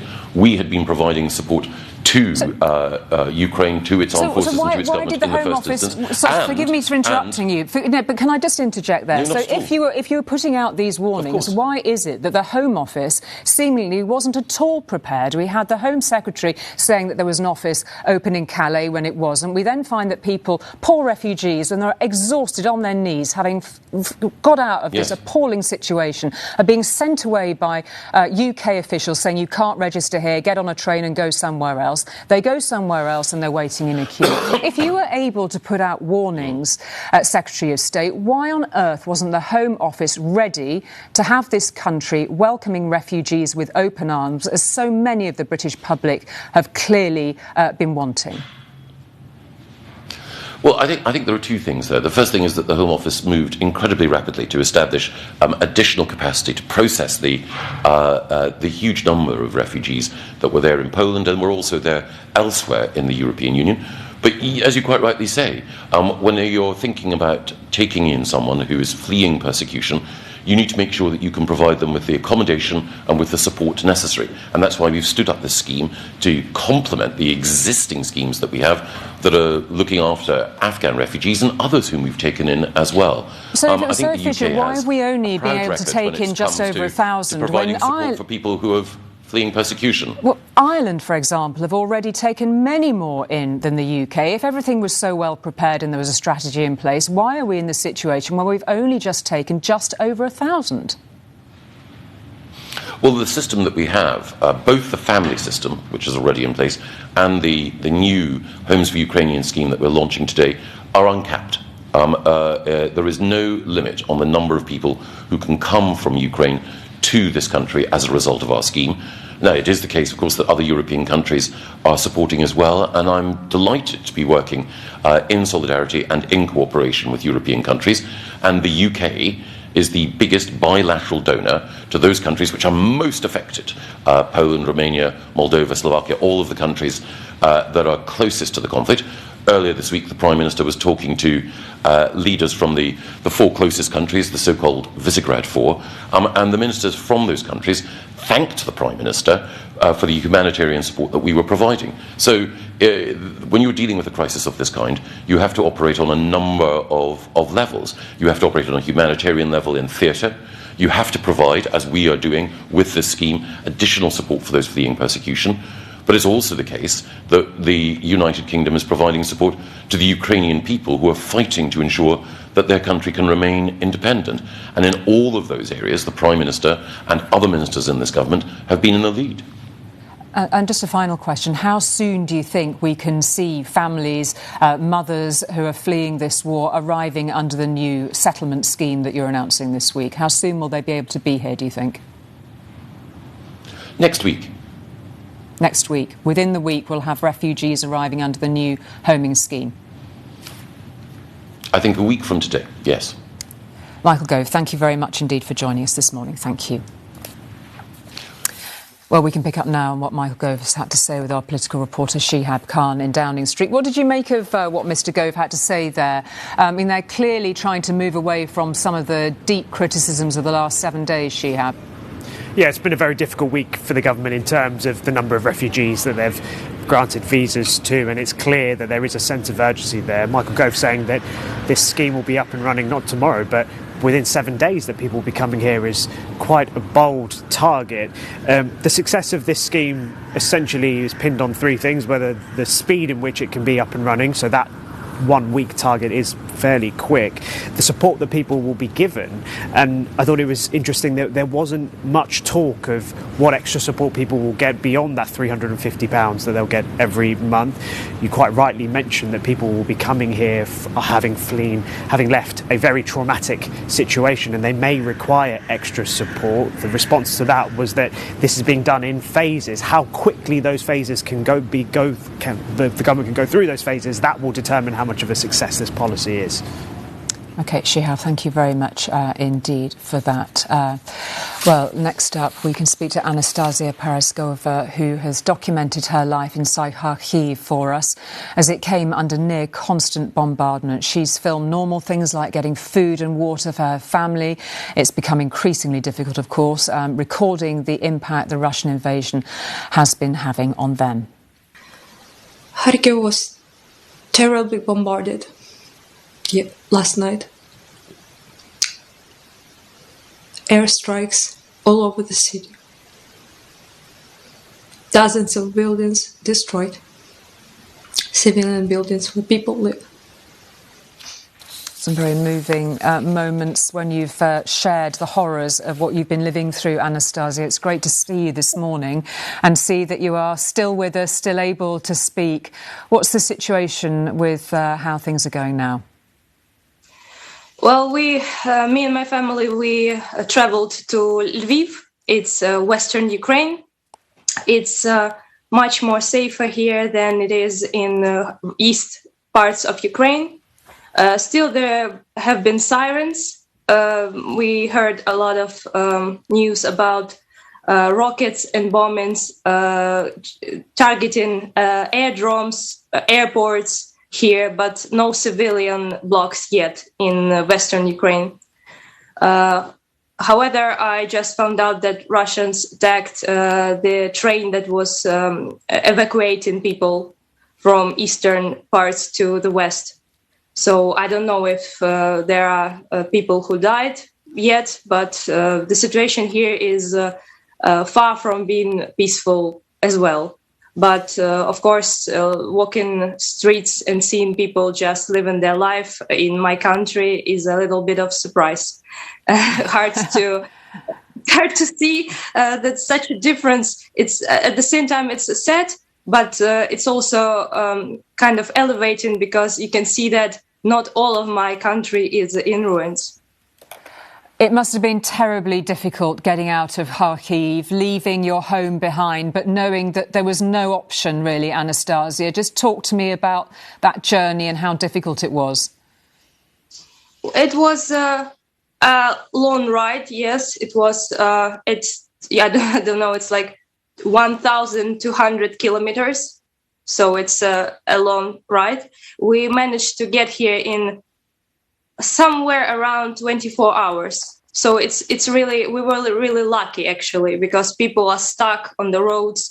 There is a lot of traffic. People are waiting in cars in traffic for like days to get out, because most people go west and then they are trying to get to Poland, because Poland is very accepting of our refugees, and we know we are treated good there. We also have connections to Poland because many Ukrainians work there, have friends there. So it's kind of like the main destination for most people, I guess. I and my sister and our parents are not leaving Ukraine currently. We are staying in Lviv right now, but we will have to move soon because we cannot stay in this house any longer for various reasons. So we will be trying to find a place to stay in central Ukraine, which is closer to my hometown, Kharkiv. It's a little bit closer to war, where active conflict is right now, but there are no bombings currently there. So, actually, I'm a little bit happy to be closer to Kharkiv, despite it's being war-torn, because it can somehow maybe help better to provide money, food for Kharkiv, because many people don't have that right now. Their heat is a big problem, and it's really cold out here. It may be spring, but in Ukraine it's really cold. It's like minus 10 in Kharkiv Celsius. So it's really hard to survive. We have been without heat in Kharkiv before we left for many days. So I'm also a little bit ill, maybe because of that. I don't know. Yeah. So, and also COVID is a problem still, despite everyone forgetting about it because of war. So people have need for medication that we can also try to send to Kharkiv, also things like diabetes and other illnesses, people with cancer and stuff. Our chats, volunteer chats, are booming with messages for people trying to find some medication for them, for their children, stuff like that. OK, well, it's really great to speak to you again, Anastasia, and nice to see a smile on your face. May it stay on there a long while, even though you've got so much to cope with. We really appreciate you speaking to us again, and I know we'll stay in touch with you, Anastasia. Thank you very much indeed. It is just gone 8:30. A quick look at the latest developments on the Ukraine conflict. A military base close to the city of Lviv in western Ukraine, as we've been hearing, came under missile attack this morning, with explosions heard from the outskirts. In other cities, fighting has continued as the Russian attacks appear to step up, like here in Mariupol. The city's deputy mayor told this programme about the extent of the damage. Some of people whom we talk in the morning told that Mariupol does not exist anymore. So it's totally destroyed, totally flattened. The Ministry of Defence says it believes Russian forces are now moving to envelop Ukrainian forces in the east. And on this programme, we've had a bit more detail from the government on its new scheme to offer British families £350 a month to take in Ukrainian refugees. Michael Gove, the Secretary for Levelling Up, told me he wants safe and stable homes for people coming to the UK, and there will be light checks on those wishing to open up their homes. Well, we can rejoin now our correspondent, Washington correspondent Robert Moore. Morning to you, Robert. Let's reflect, first of all, on this warning from the Russians that they see weapon convoys as legitimate targets. You've been speaking to sources in the White House. How are Americans planning to respond to this?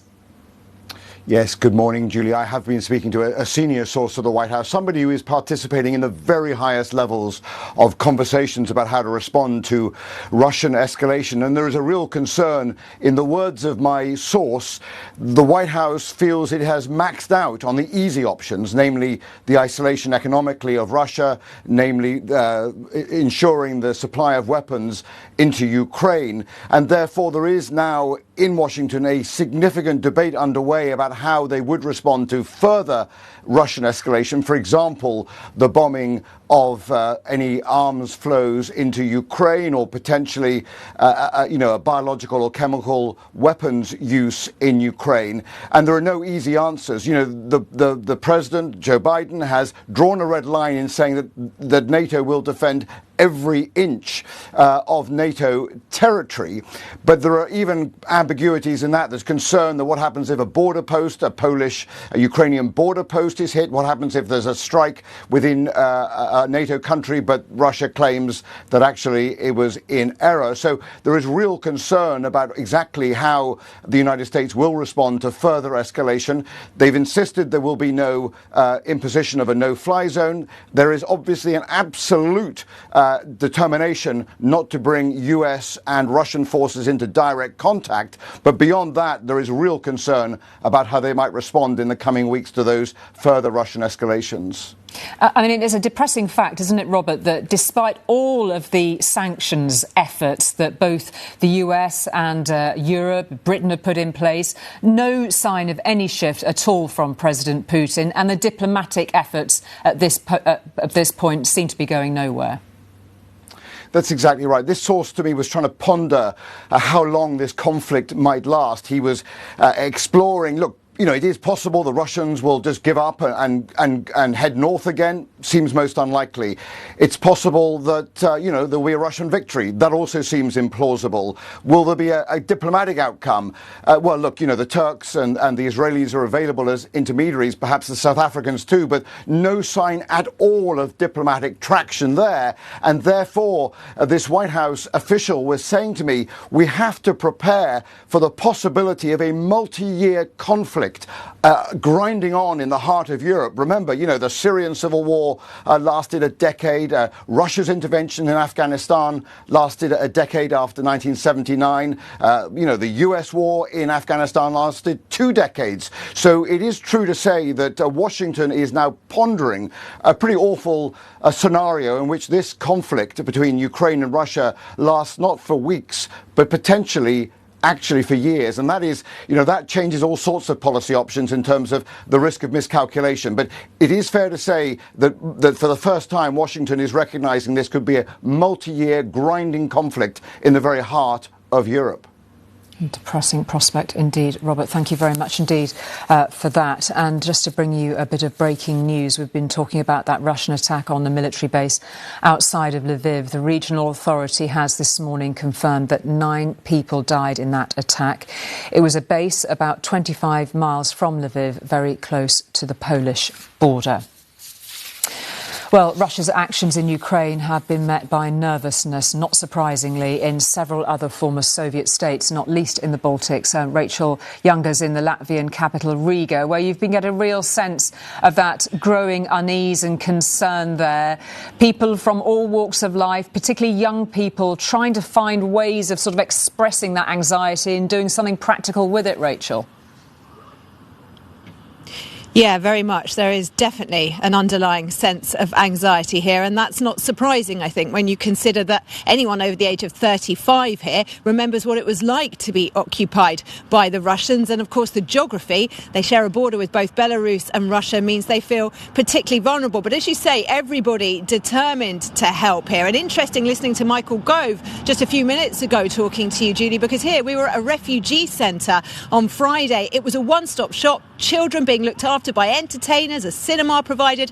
People could get offers of jobs there, accommodation, free bus passes, free phone cards. So an incredible operation that was put in place in less than 10 days here. But as you say, it's every generation that wants to help. Have a look at the wall behind me here. This is the work of 40 graffiti artists from across Latvia. It's here in the heart of the city of Riga. And I think it shows just how much support and solidarity there is for Ukraine, and how much anger there is, of course, for Vladimir Putin and what is happening in that country. We can talk to two of the artists behind this project, Sunita and Jakubs. Sunita, let me ask you about this sense of having to live under constant threat. Is that how it feels here?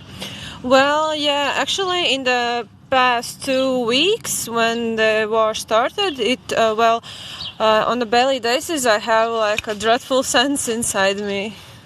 And I know, of course, you are members of NATO. Article 5 should offer protection, and people feel that in their heads, but not necessarily in their hearts. Tell me about a conversation you had with your mother this week. Yeah, well, my mother told me that she already bought some supplies, and if something happens, that we should go to her, because she lives far from the city center. But the place where she lives, there is a military base and a warship base, so I think it's not that safe space to be, because it's a target for Russians. It could be. And I know this project was part of your determination to carry on, to show your support, but carry on with life as usual. Jakubs, why is art important at a moment like this? Probably because the visual material brings joy to people, and maybe some strength to carry on in the daily life because of this crazy terror. And it's interesting to see how your generation is reacting. I know a number of your friends have considered joining up to the National Guard, which defends this country. Yeah, probably I will join it if it's needed for my country, but for now I will try to make it a peaceful protest, not a war. Thank you both. It is worth saying we went to one of the training centres at one of the National Guard units yesterday, and the colonel there was telling me that they are having 5 or 6 more applicants than they normally would. This is a country that doesn't want to believe in the most bleakest of pictures for its future, but if that happens, they are determined to be ready. OK, Rachel, thank you very much indeed for that. Well, for many people in the Ukrainian community here, it is the church which is providing moral support and the spirit to fight on against the aggression that they are witnessing in their home country. And the leader of that church here in London is Bishop Kenneth Nowakovsky. Very grateful for you joining us this morning, Bishop. I know you're between 2 masses this morning. How is your community faring 18 days into this war? They must realise now that this is going to go on for a long time. Well, good morning, and thank you for having me on your program. Of course, the Ukrainian community here, along with people that I've talked to in the general population, are very concerned, are very worried about their family, friends, and colleagues that are in Ukraine or are fleeing or have already fled. So we're making preparations to be able to welcome them in any way that we can. What do you make of the government announcement this morning, Bishop, of this plan to allow British families to open their homes, to connect with refugees fleeing Ukraine? Is that enough in your view? Well, we certainly welcome Secretary of Levelling Up Michael Gove's announcement, and I saw that he was on your program just a few minutes earlier. And we are looking forward to continue to work with him to make this a first step in assisting refugees coming here to be successful. We're organizing centres throughout England to be able to respond to and with government authorities, along with our various Ukrainian organizations that are here, and the wider community that is willing to help us as well. So we're welcoming this first step, and we hope that it will be expanded. What do you make of the way they've handled this situation so far?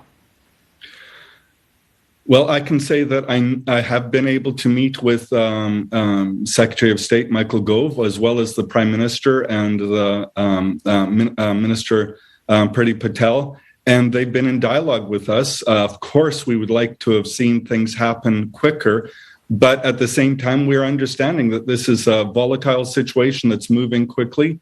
And so long as the channels between civil society and government offices are kept open, I think that it's a positive thing. Certainly, we want the government to be doing more.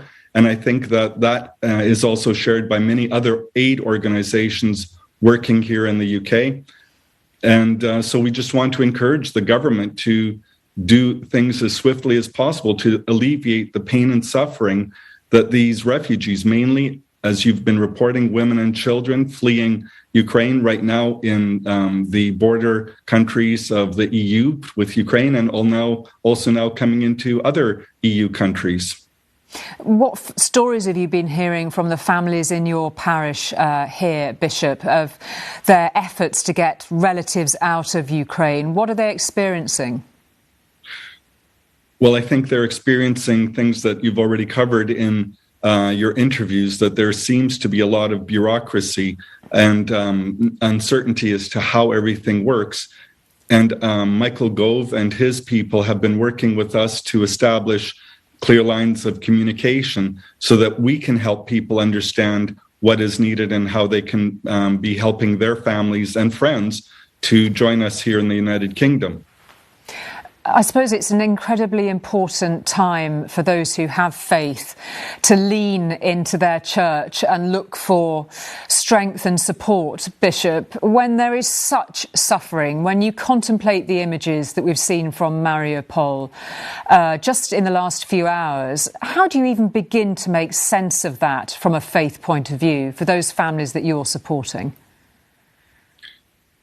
Well, from a faith point of view, I think all of the leaders of Christian and non-Christian faiths here in the United Kingdom have to be open to give hope to our people, hope to the people that are here, and to communicate that hope to our brothers and sisters in Ukraine who are obviously struggling. And so as a leader of a faith community, we try to not make sense of what's going on. I don't think there is anyone that can say why this is going on, but we are here to provide pastoral care, a place of welcome.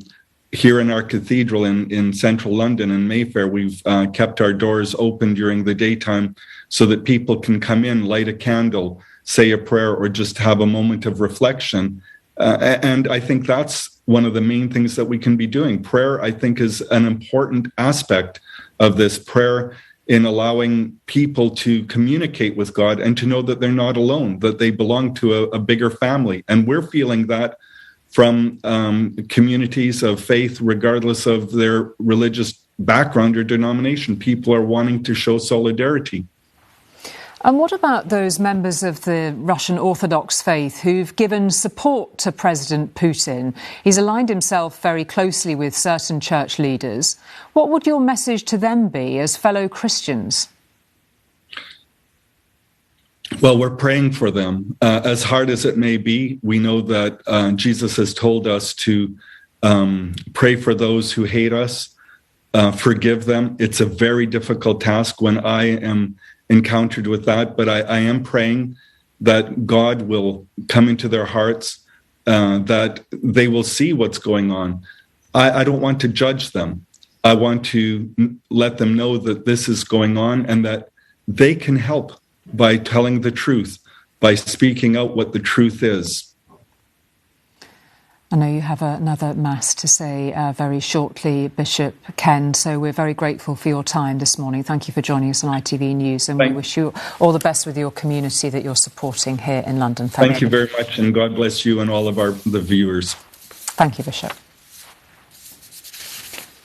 Well, the impact of the war is incredibly hard on every civilian, it goes without saying, in Ukraine, none more so than the country's children. We've seen so many families escaping, parents and children clinging to each other for comfort. But what about the children who don't have parents? Well, a British charity has been helping bring orphaned children across the border into Poland, where they hope eventually to get visas to come to the UK. And Sally Becker is leading that mission and joins us now. I mean, just some of the stories that we're reading on one of the front pages of the Sunday newspapers this morning gives us a sense of the scale of the challenge here. Absolutely heartbreaking tales of the orphans trapped in Ukraine. What are the biggest challenges in getting them out, Sally? Just tell us how you're working. The fact is that the only way out really was by train. It was just too dangerous for them to try to get out any other way, because they've come from Dnipro, which was targeted just 2 days ago for the first time, and it's been hit quite a bit ever since. Basically, they managed to get onto a train. I arranged to meet them, and then I brought them across the border in a coach. And I have to go back on Monday because there may be more who were left behind. We just don't know. It's so difficult to make contact. But my associate, who we were helping from Dnipro kids, he brought out 28 on the night, I think it was Friday night, the night before anyway. And then they couldn't bring any more out. They didn't have transport. They didn't have funds. So we stepped in because I was going in anyway on a medical mission. And I suddenly was landed with nearly 20 children. So I was really just giving them a lift. I think you were doing a little more than just giving them a lift, Sally, just bringing them to safety. It's an incredible mission. How are they being cared for, these fortunate few that you've managed to get out and into Poland? What's their situation now? At the moment, we're in this converted factory hotel, and there's 48 of them, ranging from the ages of 2 to 16. And then we have one 19-year-old who has some medical issues. And that's it. We don't know, though, if there's going to be any more after I go in on Monday, but we'll see. And I'm very much hoping, of course, that we can bring them to the UK. And I've asked the British government to do that, to process them once they arrive in Britain, because, of course, there's no time to do that here. There's no time to get visas sorted. The children don't have passports. They have their carers because the people who run the 5 orphanages are with them, the women who run the homes. So we have these children and the women. Scotland have made arrangements, Dnipro kids have made arrangements for them so they can be housed and taken care of throughout the duration of their stay. And my job is to fund this part of the mission, provide the transport, and to bring any children across the border, and then hopefully to get permission for them to come to Britain. And what response have you had from the British government on that so far? I mean, there are no more vulnerable people in this conflict than the children that are in your care. Well, the thing is, I only got them out completely yesterday, so I haven't really had much time to contact anybody, but I've spoken to the media this weekend, and so has Stephen Carr from Dnipro Kids. So we're just hoping that the message gets through. The thing is, I know the British public are going to want to help the children. They want to help Ukraine anyway. I've never seen anything like this. I've been in, I don't know how many wars over the last 30 years now, and I've never seen people so supportive of any conflict, of people in any conflict. So I have no doubt that Britain would want to take the children, and I have no doubt that the British government would be willing to accept them. It's just a case of logistics, really. It's just, how do we get them? I mean, we can arrange a plane to come and pick them up. We know that. It's just, we need to know for sure that they'll be accepted and they can be processed on the ground. Otherwise, the plane won't leave. They need that confirmation. It is just a fraction, presumably, Sally, sadly, of the children that will need support. I mean, the dangers for lone children, orphans or children who've just become disconnected from their families or have been sent out just to travel on their own is incredible, really, isn't it? We know that there are traffickers hovering on every border. There always are in situations like this. It's hard to overstate what danger potentially they could be in. You are absolutely right. And at least with us, we're taking them all together. They'll stay with their family. Each child sees the person in charge, their guardian, as family. They call them mama. And so they need to stay together. It's like one big family. And they all know each other. They all speak the same language. It would be terrible to split them up.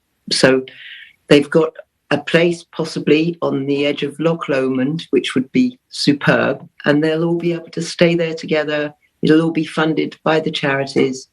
And that's it. We know they're going to be safe. They're not going to be trafficked. They're not going to go missing. We've got them and they're with us.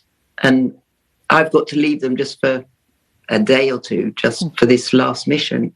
And then hopefully we'll be flying them to Britain. What a lovely thought that they'd be somewhere so peaceful and far from harm. And what incredible work you're doing, Sally. Thank you very much indeed for joining us this morning. We wish you all the best with your efforts. Thank you. Thank you. Well, it is impossible, of course, to protect children from the trauma of war, but there are ways to support their mental health, both those in the middle of a conflict and those detached from it too, but all too aware of what's happening. Julia Samuel, you'll know, is a psychotherapist and best-selling author of many books about counselling mental health, and especially when it comes to children. Julia, it's great to speak to you this morning. I mean, heartbreaking, frankly, to hear Sally's story of the children that needed rescuing. They are now in a place of safety. We spoke to a mum earlier who really seemed at a loss to know how best to support her 10-year-old, utterly traumatised in this situation. How do parents begin to navigate this with kids? I think it is. I mean, they're thrown into such an extreme situation. I think maybe the first thing is to give themselves the sort of acknowledgement that they can't be the parents they would like to be and be self-compassionate, because often when they turn against themselves and kind of make what's already an impossibly threatening and difficult situation worse by feeling like they're failing as a mum, they can't then try and be the mum that they can. I mean, I think one of the things as parents is we want to protect children from suffering. And in this case, they can't protect them, but to support them and tell them the truth and ask the children, what are they worried about? What are their fears? Often I work with families and they don't dare ask the children what they're scared of because they can't quite deal with it and don't want to know. It's but hard, when they though. hear it. Sorry, go on, Julia. Sorry, do go on. But when children, the question I always say to children is, what are your worries?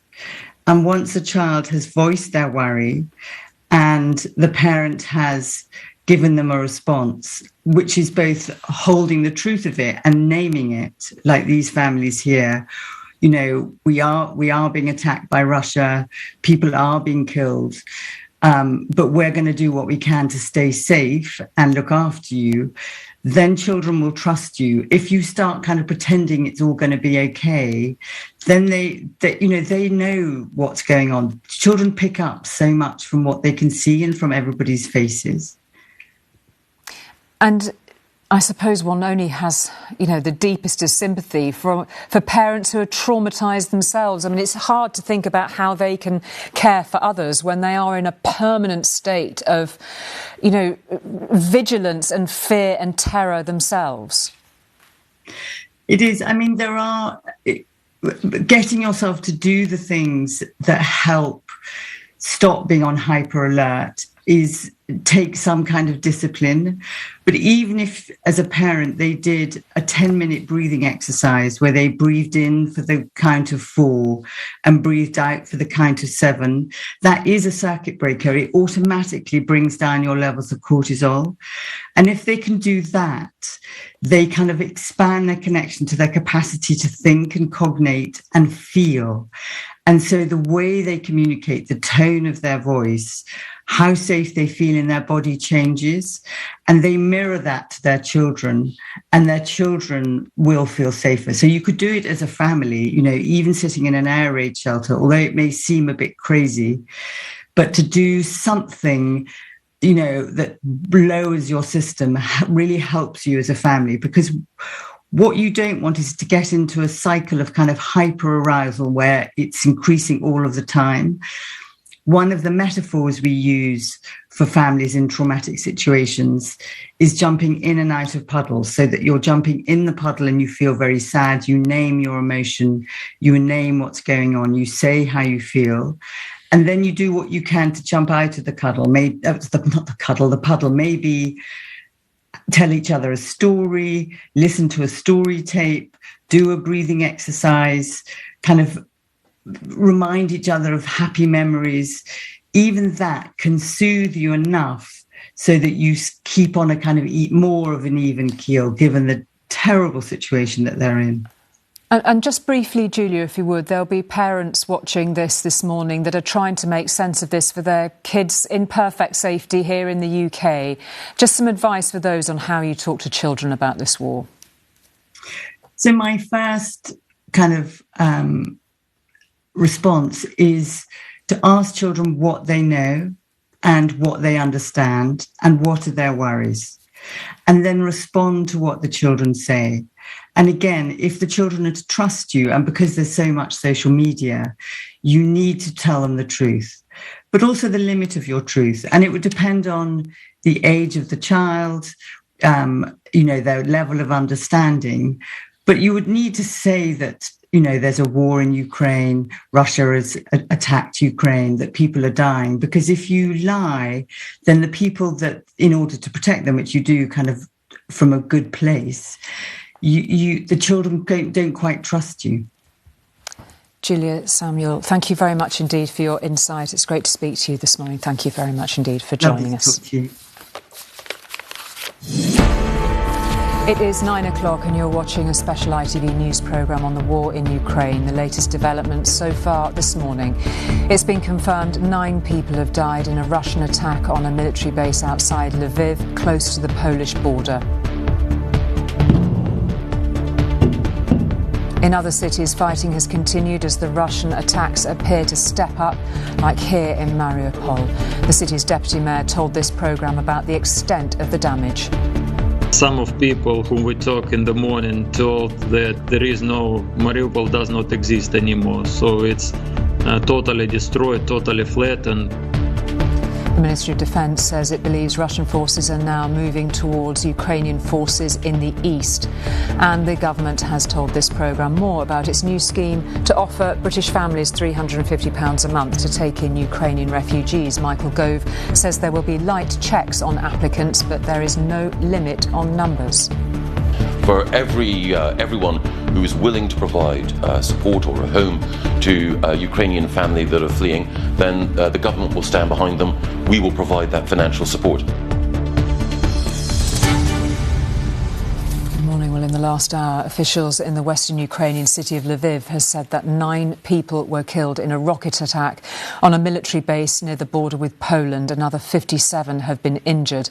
Our global security editor Rohit Katra is in Kyiv this morning. What more can you tell us as further details emerge about this particular attack, Rohit? Well, Julie, new details within the last half an hour or so, and actually you might just hear the air raid sirens have just started going off again here. This has become a sort of familiar sound, but there have been a couple of rounds so far this morning. The news overnight is really coming from close to Lviv, and we heard from officials there a short time ago about what appears to have been a Russian strike on a Ukrainian military facility. But we now know that this was a facility that was being used by NATO before the conflict. And of course, the context of this is that the Russians were saying yesterday that NATO resupply routes would be targeted, which of course opens the possibility of escalation, direct escalation between the Russians and potentially between NATO countries. And what we've heard from the authorities close to Lviv about this facility, which is very close, just a few miles away from the Polish border in the west of the country, is that, quote, according to preliminary data, more than 30 missiles were fired, the air defense system worked, a number of missiles were shot down, but 57 people are injured and are in hospitals. They add 9 heroes died, so we assume that to be Ukrainian members of the Ukrainian military. This is confirmed data at the moment. The fire is being extinguished, and that comes from the authorities in Lviv. I mean, we haven't really heard about this sort of strike very often so far west in Ukraine. This is a location that is significant in terms of its location, but potentially symbolic in terms of the activity that was going on there and what it might indicate about Russia's motives and tactics in the very near future. OK, Rohit, thank you very much indeed for that. We're going to pick up a little more on this with our International Affairs Editor, Raghi Omar. Raghi's been with me in the studio this morning. This is a significant development on the back of this warning from Russia that weapon convoys will be legitimate targets and against a backdrop of seemingly very little happening diplomatically. Well, I think, Rohit put his finger on the pulse when he used the word symbolic sort of strike on the Yavoriv military base. It's only 25 kilometres from the border with Poland, which is a NATO member, and only until a month ago, American instructors were training Ukrainian armed forces. Now, the local authorities have said that in addition to the 9 dead and 57 injured, foreign trainers were present in this base. Now, who those foreign trainers were, I understand the American instructors have left, but it paints a wider picture, I think, of the danger still of Russia trying to symbolically target a base. They knew American,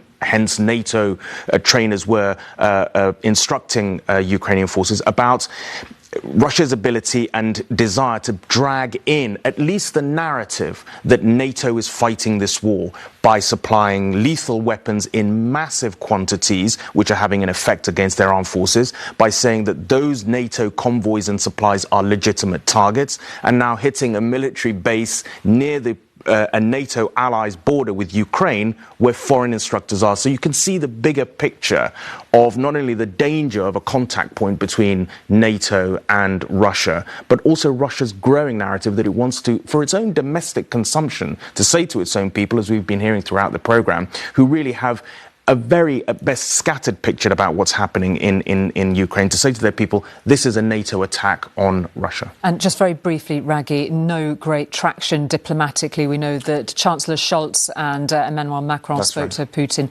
No sense of any movement as a result of that. No attempts. Naftali Bennett, the Israeli Prime Minister, has shuttled in between the Ukrainians and the Russians. There have been these talks in Turkey. Nothing has sort of happened. But it comes back to this point. What is Russia's and Putin's endgame? He has no sustainable political endgame in this, and I think that's the difficult problem. He has to continue militarily. OK, Raghi, thank you very much indeed for that. Well, we've been reporting for days now on the tens of thousands of refugees who are making their way out of danger in Ukraine and to safety in places like Poland. Well, our correspondent Rebecca Barry is in Przemysl in Poland and has just sent this to us. Well, we're at a junior school that's been transformed into a refuge for Ukrainian families. And in this narrow corridor, volunteers have created a playroom, a space for children to play with toys. So important after all they've been through. And I can show you down here into the school sports hall that's now packed with camp beds, 160 of them, each a bed for a person whose life has been turned upside down. And along here we have piles and piles of donated clothing that's being sorted and cleaned by the many volunteers here. And I'm joined by one of those volunteers, Kamal, who's just finished working a 12-hour shift through the night. Thank you so much for staying on to speak to us. I just wanted to ask why you chose to come and give your time to come and help here. I'm a psychology student and I've been a scout for 13 years, so I feel the need to help. I didn't want to just stay at home and give some money, especially since I don't really have that much. And can you describe to me the sorts of things you're doing here? How are you helping? We were just we have just finished taking sheets off and changing them, taking the garbage out, showing people around, distributing clothes, and doing pretty much everything we're asked to do by the people in charge there, also volunteers. Practical support, but as you say, you're a psychology student. I wonder how you feel seeing the trauma that people bring with them here, how that impacts you. The emotional baggage we have is it's pretty high. It's a lot, but I mean, we come here to help, we can't just break down. You must be exhausted, and so many like you giving up their time. I wonder, is there a danger that people like you will get burnt out, that they won't have the capacity to keep on helping all the people that need help here? I don't think. Even if some people just get burned out, there are so many volunteers coming here wanting to help from all over the country. I traveled here 300 kilometers, but I know there are people from like 700 and stuff like that. We run out of places for volunteers to sleep in, to have their bags in. Yeah, some more families coming through to use the playroom here. Well, thank you, Carol. Thank you so much for your time, and thank you for all you're doing here. It is both depressing and heartwarming in equal measure, really, to see both the desperate need here, but also the heroic efforts of the volunteers. Indeed, Rebecca Barry reporting from Poland there. Well, earlier in the special programme, Michael Gove told us there will be light checks on applicants for a new scheme to allow Ukrainian refugees to travel to the UK, and that there will be no limit on numbers. The government's handling of the Ukraine crisis, particularly the lack of support for refugees, has been criticised by MPs inside and out of the Conservative Party. And one of those critics, the Conservative chair of the Women and Equalities Committee, Caroline Noakes, joins me now. Very good morning to you, Caroline Noakes. Has the government sort of begun to redeem itself in many people's eyes after a very thorny time on the issue of refugees, or not with this new announcement?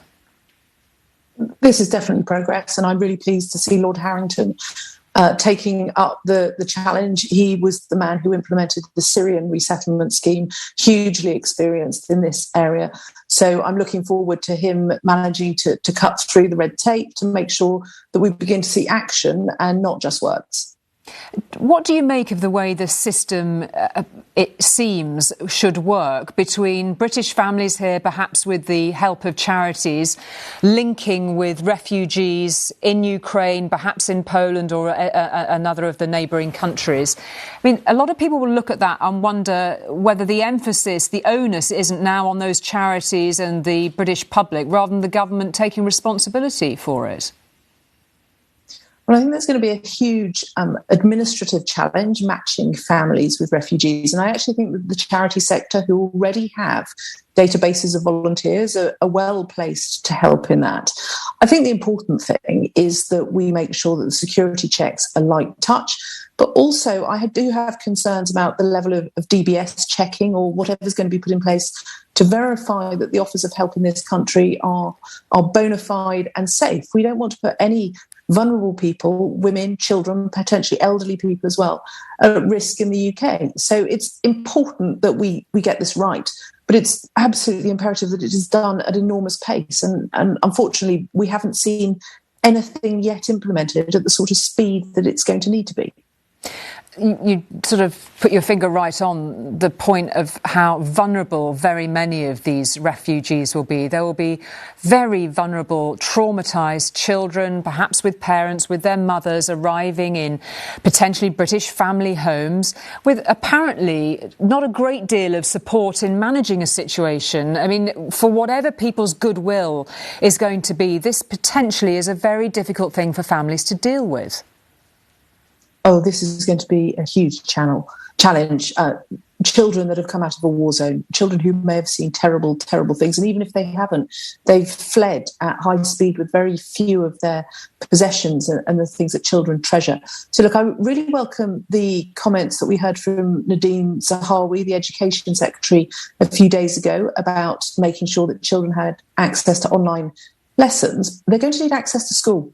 And that's going to be a huge difficulty for local councils to find them school places. I'm really pleased to see Michael Gove in charge of this. So he's the Secretary of State for Levelling Up. He's going to be able to work with local authorities to make sure that this happens. But we have to make sure that there is access to healthcare, access to education, and access to trauma support, because the people fleeing Ukraine will have seen some terrible, terrible things, and they will have left loved ones behind. There'll be some that will see the fact that this has been taken up now by Secretary of State for Levelling Up, Michael Gove, as a pretty damning indictment of the way the Home Office has been run and has acted on this issue. Would you agree with that? Well, the Home Office has enormous challenges. It's still dealing with the Afghan resettlement scheme. There are security implications that the Home Office has to address and make sure are got right. I've long said that the Immigration Directorate, that part of the Home Office, if it was a government department in its own right, it would be the 5th largest in government. It's an enormous part of the Home Office. And so, look, I think it's important to emphasise this is going to be a cross-government effort. It still includes the Home Office. Of course it does. They're the ones who have the systems in place. But I'm pleased to see that we're beginning to see education communities brought into this, because it's going to take an enormous effort from government ministers across the whole piece. It can't all be left on the shoulders of the Home Office. Caroline Noakes, thank you very much indeed for joining us this morning. Thank you. Well, let's pick up on that with our political reporter Shihab Khan in Downing Street. Some of those backbench MPs, Caroline Noakes included, were really very vociferous in their criticism last week. It gave the government an incredible headache, didn't it? Do you think they've done enough? Yeah, absolutely. Caroline Noakes wasn't the only MP saying that. There were others in the House of Commons during Prime Minister's questions telling the Prime Minister to really get a grip on this situation and do the best that he can. And that's because at the moment around 1,000 visas have been issued so far on the family scheme, and there's been a hard push from all over the political spectrum to try and get more emphasis on getting more people in. And that's why this new sponsorship scheme has been announced. It will require businesses, individuals and communities to sponsor Ukrainian refugees and be willing to give them accommodation when they come here to the United Kingdom. Now, we were speaking to Michael Gove on the programme earlier. Here's what he had to say about it. Well, we want to do everything that we possibly can, and it's important to bear in mind that there is no cap to this scheme. For everyone who is willing to provide support or a home to a Ukrainian family that are fleeing, then the government will stand behind them. We will provide that financial support. Now, the target from the government, according to the Prime Minister, is trying to get from thousands of visas being issued to the hundreds of thousands. And it is that scheme that Michael Gove is talking about, which is set to start on Monday, which is supposed to try and do that. There is no cap on it, as you just heard Michael Gove say. Now, the success of that scheme will depend on three things: the speed of it, the uptake of it, and the support that the government will be providing. In terms of the speed, Michael Gove earlier on the programme was saying that we could have refugees coming in on this scheme within 7 days. There will be light checks, he said, on people, on their vetting and whether or not they're the right type of people to be offering up their homes. Time will tell how quickly that can actually be done. In terms of the uptake and whether or not people will be willing to actually engage in this process, I was speaking to an expert yesterday and at the end of last week who was saying that we've had these sponsorship schemes before and the uptake has never been particularly high and has never got to the point of the hundreds of thousands. So this is a very ambitious target to set. In terms of the support, the government has been saying they're going to offer £350 a month to those who are willing to do this. It remains to be seen what support will be provided in terms of providing extra support for those who are coming from a very traumatic situation, who would have experienced some of the worst things you can. Michael Gove earlier was saying that this is going to be introduced in phases, and it is in the latter phases of this introduction that we'll find out more about the support that will be provided. Labour have been very critical to say that we haven't yet heard about what support will be provided for those who are vulnerable, for children, and those finer details will determine whether or not this is a success. OK, Shihab, thank you very much indeed for that. Now, Chelsea will return to the pitch today, just 3 days after their owner Roman Abramovich was sanctioned. The decision by the government has put the future of the club in doubt, with the club unable even to sell new tickets. We can talk to former player Mickey Ambrose. Thanks very much indeed for joining us on this. What do you make of the situation Chelsea finds itself in? It's got a big match with Newcastle this afternoon. Yeah, a very big game. Good morning, Julie, and all the viewers. I mean, I believe that the government should not impose any sanctions on Chelsea Football Club, as this punishes the fans, the club and the players. This also affects the competitiveness of the Premier League and Champions League. I mean, Roman Abramovich has been removed as the owner of Chelsea. The government have ruled they cannot profit from the sale of the club, whilst the club, also the Premier League, have removed him as a director of the club. So basically, he no longer has a connection with Chelsea. So why are they imposing sanctions on the club where they have 1,000 staff, the security guards, the people that work in the club shop, the mega store's been closed. I heard that two brothers came from Malaysia, spent £28,000 to travel, and they couldn't get into the shop. Why is the government, why is Liz Truss and the Foreign Secretary, actually imposing sanctions on the club and the people that work there? Well, it was sanctions clearly squarely aimed at Roman Abramovich, whose money has funded the club. Yeah, but Julie, Roman Abramovich took over the club in 2003. Are they actually saying that for the last 20 years they haven't worked out where the money's come from? They've won 21 trophies. What do they have to give the 21 trophies back? I'm just looking at it from a point of view. The club, it's the fans that are being penalised and the staff. You're sanctioning Roman Abramovich. That's fair enough for whatever he's done. But I think it's having a... I mean, the club could go into administration. I mean, normally we talk about lower division clubs going into administration. We're talking about a club that was founded in 1905 that has... I mean, I'm a big fan of Chelsea. I was a young boy from the age of 5 supporting Chelsea, going to the club in the 70s. I just think the money has ended up in Roman Abramovich's pocket ultimately, hasn't it? It has, and I can see your point there. But so you're saying basically, or the government is saying that the club should fold because of the money that it's had. I just think that it's taken. I just don't understand over those years. Why didn't they check where the money was coming from? Obviously, there's a means test for owners and directors. I mean, what I'd like to propose a solution, Julie, is that the government and the Premier League and the Football Federation should meet and agree the sale of the club, and all the proceeds should go to the Ukrainian government. Thank you very much indeed, Mickey Ambrose, for joining us this morning. Thank you. Thank you. Now, many of the people attempting to flee the fighting in eastern Ukraine have been heading west to cities like Lviv. As we've been reporting this morning, there have been a series of attacks at a military base near to the city, and Romilly Weeks is there. Really worrying developments there in western Ukraine. Romilly.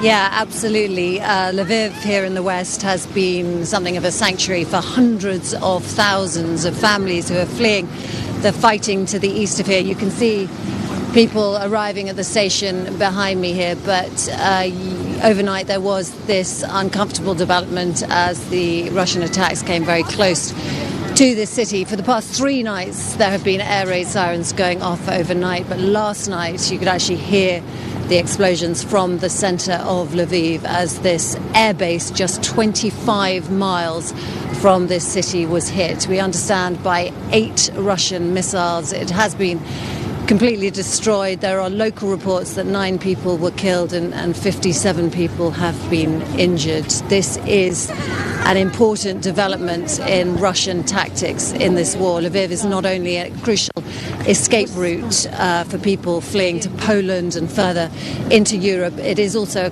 crucial supply line for medical supplies, food and weapons to get to cities further east of here. And this military base, not only the largest military base in the west of the country, but it is also pre-war. It was an area where there were joint training exercises between NATO and Ukrainian troops. It is just 15 miles from the Polish border, and today the mayor of Lviv has just released a statement addressing both President Biden and the Secretary General of NATO and saying, do you understand the war is closer than you imagine? Russia is already on your border.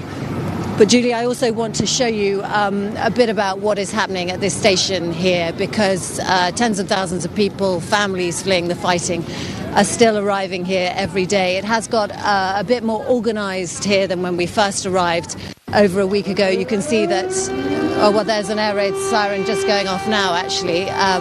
We will carry on. There are Red Cross tents, there are charity tents being set up here. There is food being supplied from soup kitchens. There are also fires set up because it is very cold. Over there in the distance are the buses that are heading to the Polish border. Many millions of people do want to get to Poland, but many people that we've been talking to do want to try and stay in Western Ukraine. They want to stay close to their families, they want to stay close to their homes, but Lviv waking up this morning to this very uncomfortable news that the fighting has come very close to him. Okay, Romilly will allow you, and well, there's very many people there to get to what shelter you can. Thank you very much indeed for that. Well, of course, not all those in danger in Ukraine make it to the safety of places seemingly like Lviv and onwards to neighbouring countries. Throughout this conflict, we're attempting to put names and faces to those killed in the violence that has engulfed Ukraine. One of those who lost their lives was Yulia Zhirinovska. She was killed in the bombing of Kharkiv, her home city. She refused to leave, telling friends she would not go until Ukraine had won the war. John Ray has been hearing from her family. There was no mistaking her brilliance. It shone, say her friends, like a beacon for Ukraine's future. Yulia Zhirinovska, maths prodigy, volunteer teacher turned war worker. Everybody around Yulia loved her. She was very talented and she was very bright. So, as her home city of Kharkiv burnt, Yulia risked her life to help victims, until last week, when she became a victim too. I hear a big explosion, and usually after such situation, Yulia texts me something like, I'm well. But in that case, in that time, she didn't. Yulia was among the brightest and the best. She was a maths champion, yet she put off an academic career to teach some of the country's poorest children. And when the war came, she refused to leave. Yulia said to me, her father recalls, imagine how many people have sacrificed their lives to live in freedom. And just a week after this, she was the one to sacrifice her life for peace and freedom. As they grieve, her parents shelter from the bombs that still drop. They have lost their precious daughter, but not the spirit of defiance that made her special. John Ray, ITV News. Well, let's get some final thoughts now from our international affairs editor, Raghi Omar. And Raghi, it's been fascinating to talk to you this morning, and we should pick up on that point that we heard from Romilly there, that warning from the mayor of Lviv after that attack just outside of his city, that this war is coming to NATO's doorstep. And just in the last 12 hours, that feels like a warning now that is being amplified. Yeah, I think so. It's been a message that has sort of been made by President Zelensky and his whole cabinet. If you think that imposing a no-fly zone is going to make NATO at war with Russia, you have to wake up and realise that this is a war for democracy and therefore a war for NATO. It's quite a different thing to stake that in terms of moral principle, which so much of this conflict of Ukraine is about. It's quite another thing to ask countries like sort of Britain and Poland to sort of fight. But as we say, these worrying developments around Lviv seem to suggest that we are closer to the possibility of a miscalculation that leads us into war with Russia, if I can put it in that context. We don't want to sort of unnecessarily worry our sort of viewers to sort of say that, we're going to find ourselves, with British troops and planes fighting with Russian planes and troops. But there is that possibility for a miscalculation. Stepping back in the wider picture, what is a possible off-ramp for Russia and Ukraine? I don't see one. The diplomatic missteps that have happened this past week don't suggest that there is anything on the table that would suggest that that's a possibility. More than that, though, is aside from this sort of worry of NATO, that there is an incremental sense in which we are fighting this already, because we're supplying huge amounts of lethal aid, which are having a devastating impact on Russian troops. And as we were seeing in John Ray's piece, Ukrainian resistance shows absolutely no sign of breaking at all. So we are left in I wouldn't say a stalemate, but two sides in which there seems to be no possibility of peace at the moment, with the increasing danger that NATO is slowly being sucked into a situation where it could find itself not in a proxy war, but in some ways an indirect conflict. And just very briefly, not much sense of any diplomatic movement at all after that. No, I think one of the most interesting things this last week that happened was a testimony by the director of the Central Intelligence Agency, who said exactly that. OK, Raghi, thank you very much indeed for all of your insight this morning, those key developments then, that bombing outside the western city of Lviv, and a warning from the Russians that they would regard military weapon convoys as legitimate targets. Well, that almost brings to an end our programme this morning, but just a quick word about a new edition of the ITV News podcast, What You Need to Know. In it, Lucrezia speaks to our UK editor, Paul Brand, about the untrained Brits heading to Ukraine to fight. Paul followed them on their journey to join the fighting. And that brings to an end our special ITV News programme this morning on the war in Ukraine. We'll have the latest from there in our lunchtime update just before 1:30. Until then, from all of us here and across Ukraine, thanks very much indeed for joining us. Have a good morning.